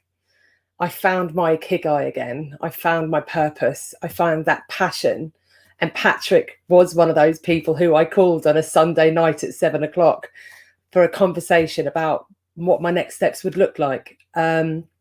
Julia has been on the phone to me, talking through some things, you two, about how, the support I can give the rest of my team. So well-being has been key to how I have been in my new leadership role as deputy head. So when I first met all of you, I was assistant head teacher, and now a deputy head, and I will be moving on to one day being a head teacher. And I've forgotten the question that you've asked me. How funny is that? That's so typical. So it was about, I suppose, what specifically what you got from the network. That's, what a great validation of your experience of it, that you were somebody who was going to leave education. We said right at the beginning of the day, and I think it's in the video clips, that the reason why we set this up was if we can stop one person from leaving the system who shouldn't be, because they're skilled and they're experienced and they've got wisdom and something to offer, and they have a purpose for education. Well, by your own admission just now, you are that one person, and there are many others as well that we've done the same thing for. So, at the heart of what we're trying to do is about, recruitment and retention, because not only have you stayed in, but you're now more determined than ever to become a head.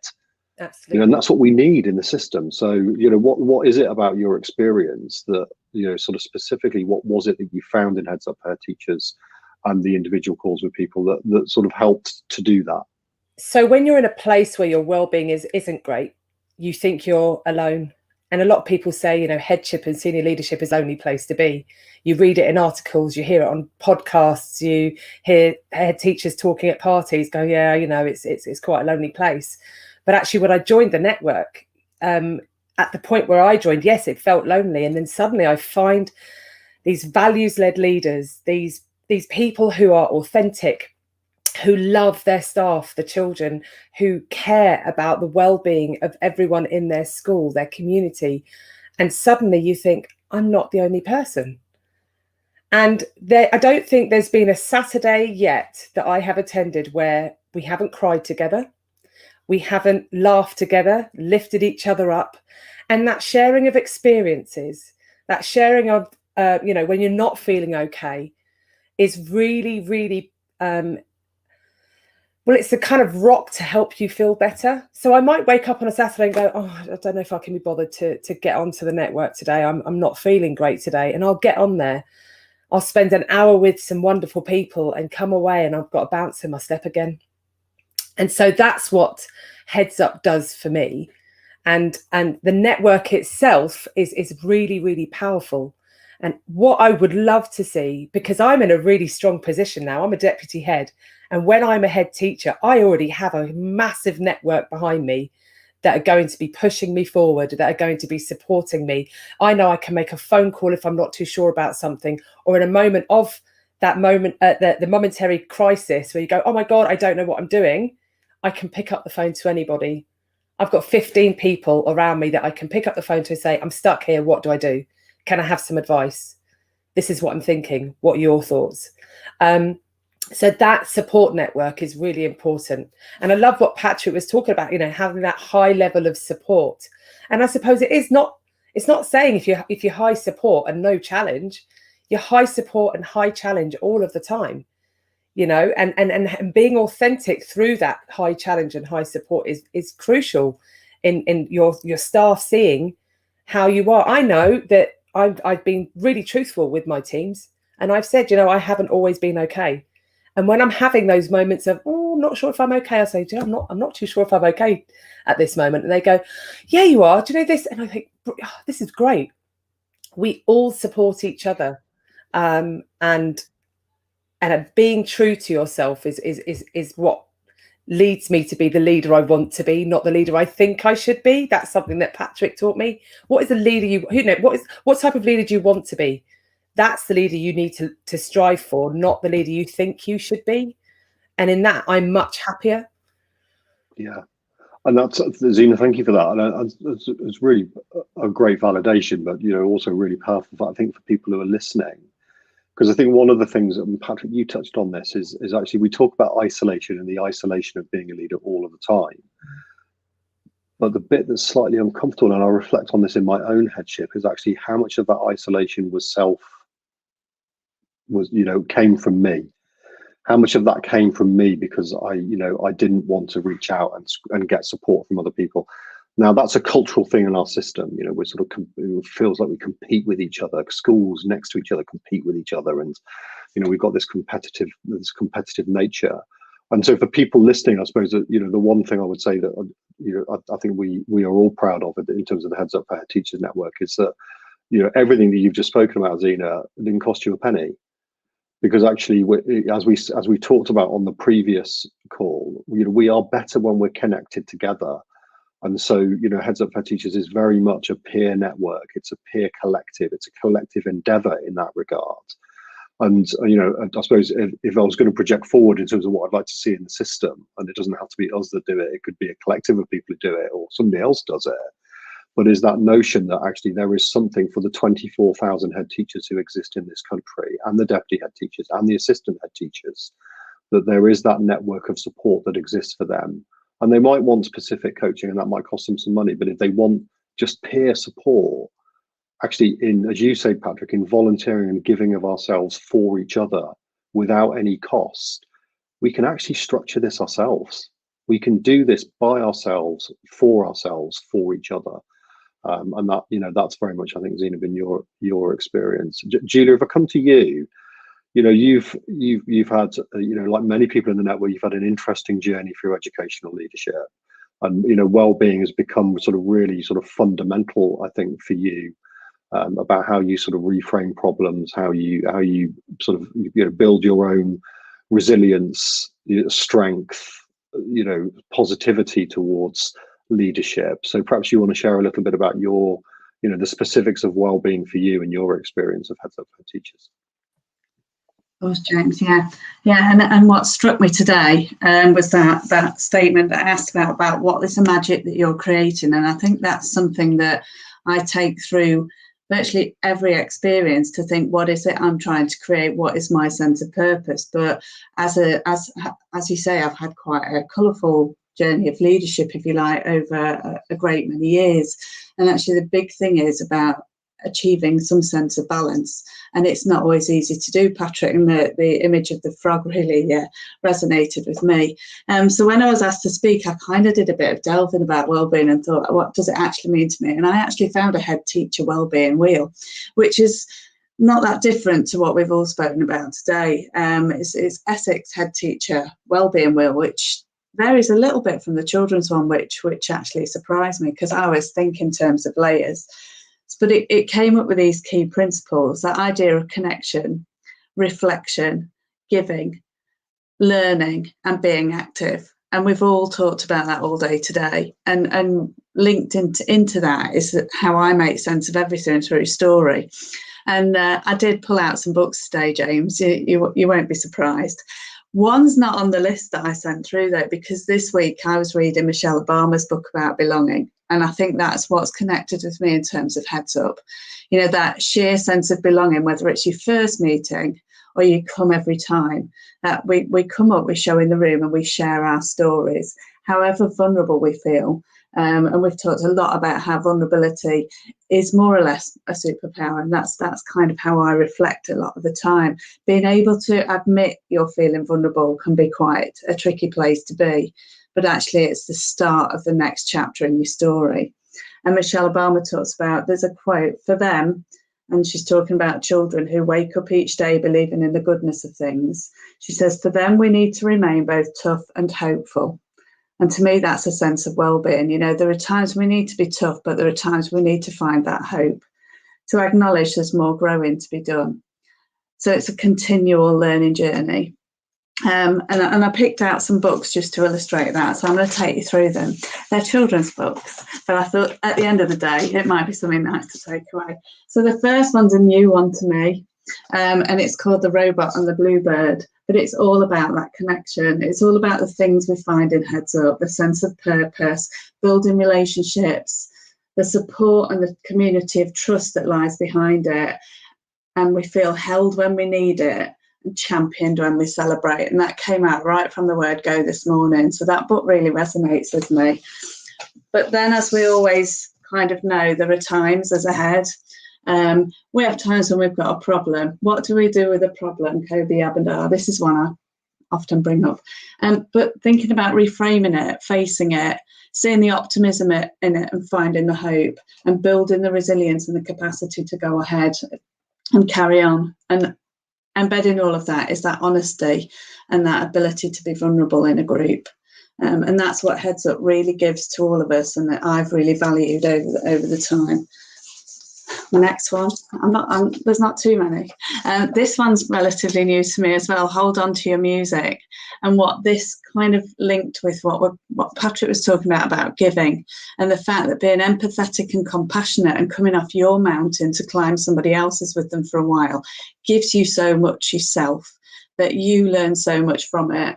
And to be the positive ripple, James, as you talked about, in someone else's pond, can really, really help your ripples as well, and contribute to that sense of purpose.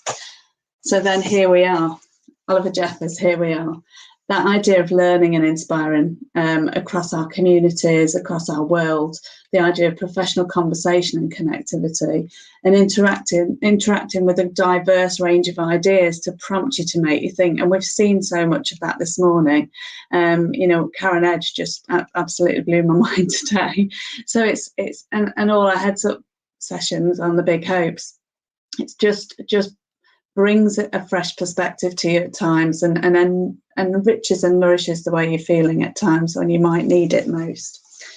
So then that brings me to the story machine and the idea that we have to be active in our own story. You're absolutely right, Patrick, reflecting, thinking about what we know, what matters, where our edges are and what our sense of purpose are. But I love the quote in here. It wasn't the machine that was making the stories. We all make the stories. We make our own stories. We make each other's stories, and we help each other write the next chapters. So then I am going to quote from Michelle Obama at the end of what I was going to say in terms of well-being, because when I read the end of her book, and if you haven't read it, it's just a magnificent read. Let's invite one another, and that's what Heads Up does. Maybe then we can begin to fear less, to make fewer wrong assumptions, to let go of the biases and stereotypes that unnecessarily divide us. Maybe we can better embrace the ways we are the same. It's not about being perfect. It's not about where you get yourself in the end. There's power in allowing yourself to be known and heard, in knowing your own unique story, in using your authentic voice. And there's grace in being willing to know and hear others. This, for me, is how we become. And to me, that just summed it all up. The whole element of Heads Up enables us to become the people we need to be for our sense of purpose and for each other. That's me. Brilliant. Thank you, Julia. And thank you for taking the time. You've pulled that together beautifully into its own little narrative, which I'm sure Kate is already thinking she's going to pull out as a video clip. And you know, I think if I sort of stitch together the things that the three of you have said, it's that it takes me back to I suppose the beginning of the Heads Up journey in many respects, is it was about recognizing a need, but it was also about challenging a norm and challenging the norm and the culture in our system, which sadly means, and I count myself in this, that, you know, our head teachers, past, present, and future, feel that they need to behave in a certain way to prove themselves. And in behaving in that certain way, we don't admit any vulnerability, we don't admit any failure, and actually that makes us weaker as leaders, not stronger in the longer term. And many of us who've been there and are not there anymore will say the same thing, which is actually, you know, and we talked about this a lot in the early days of Heads Up, is the scars that we've got actually make us better. They don't make us worse. And we've talked about ikigai as a sort of Japanese framework this morning already, but the other one's kinsakurai, which is this notion that actually when a pot is broken, we can make it even more beautiful with gold.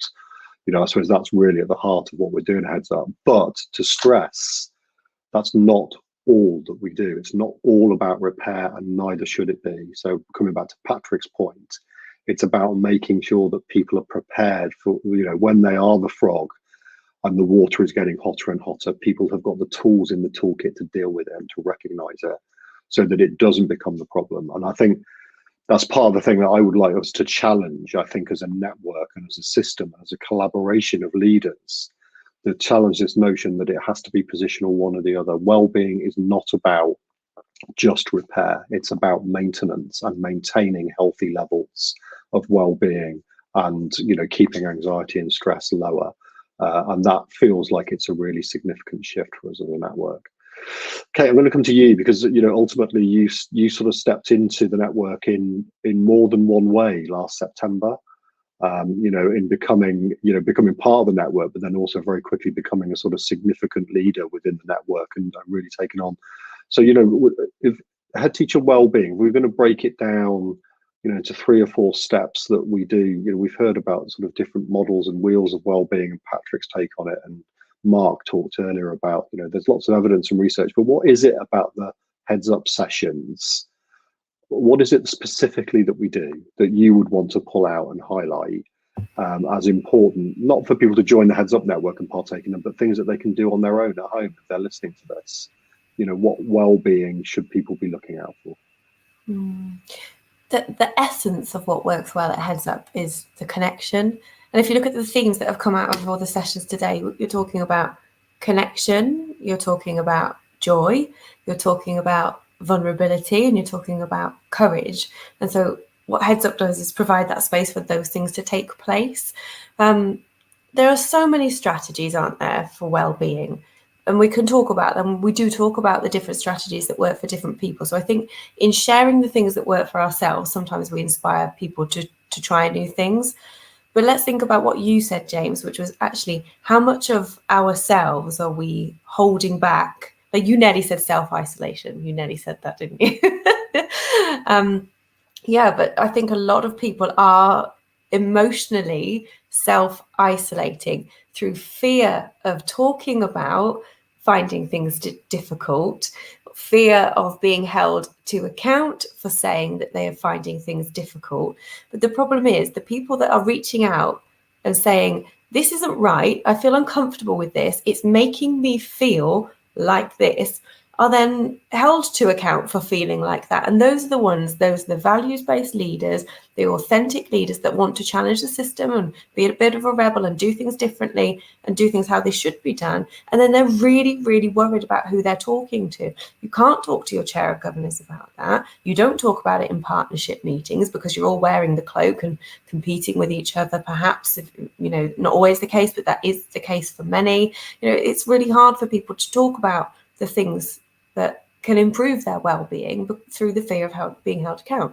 So I think what happens in the support meetings, on the crisis calls, in the coaching meetings, in the LA support peer groups, with the connections with peer buddies, is that people are able to open up and talk about what works for them. So we could recommend different strategies till the cows come home, and that, you know, there are so many. We often talk about nutrition. I don't know how many head teachers have said to me, like, I literally don't eat.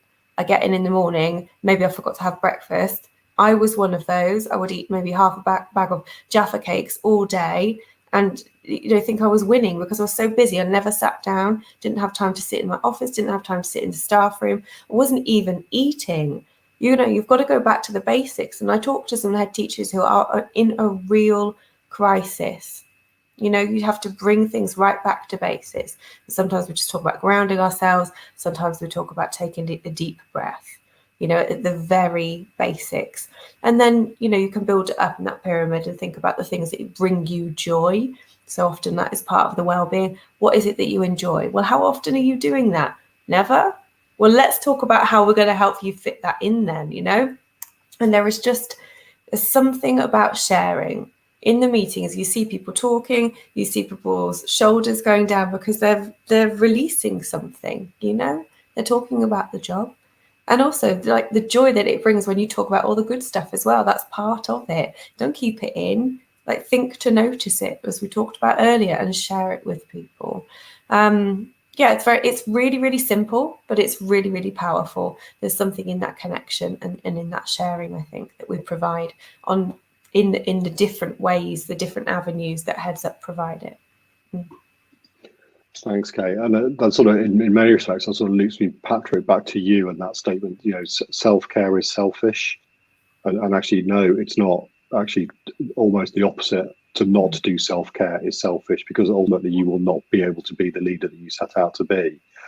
And I suppose, you know, in ending this summer fete, and we'll talk a little bit about sort of HeadsUp4HTs next year, what we're looking to do next year. But I suppose in wrapping this all up, I suppose the bit that is always the most uncomfortable bit, isn't it, for us as individuals, is to recognise our own role in what is happening in creating the culture that is created in the system. But you know, perhaps that's the end point for this summer fete, is that perhaps we all, as leaders in the system, need to reflect on our own role in creating a culture that exists where self-care is perceived to be selfish, and actually to challenge it, you know, and we will continue to do that through HeadsUp4HTs.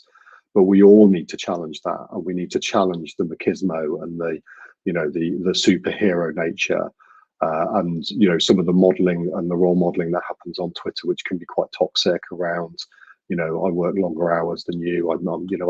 You see that all of the time in our system, and actually, it's not helpful, and it's not developmental, and it's not changing the culture. So I think, you know, there's always, with these things, there is always a point of self-reflection, and we have to self-reflect as a system and say, actually, you know, we can talk about as Patrick, you said, the role that Ofsted play in generating this culture, or the DFE, or the media, and we do talk about those things.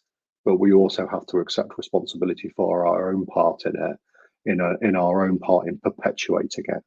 And if we're going to break that cycle of self-care is selfish, actually it's not. Self-care is in the best interest of your whole community. And not only that, but it's not just the self-care for you, but as everybody on this call has talked about, it is the role modeling that then gives to your staff, so that you can create a culture of well-being in your school, which is genuine and authentic, because people see you living it. Which, Patrick, I'm gonna come back to you for the sort of closing words, because ultimately in the time that I've known you and have had the pleasure of knowing you, that I would say that is your core, that's your ikigai, is creating that role model that creates that culture in your school. So I'm going to hand over to you to sort of finish off this session, our last session, and any thoughts or reflections you have on that.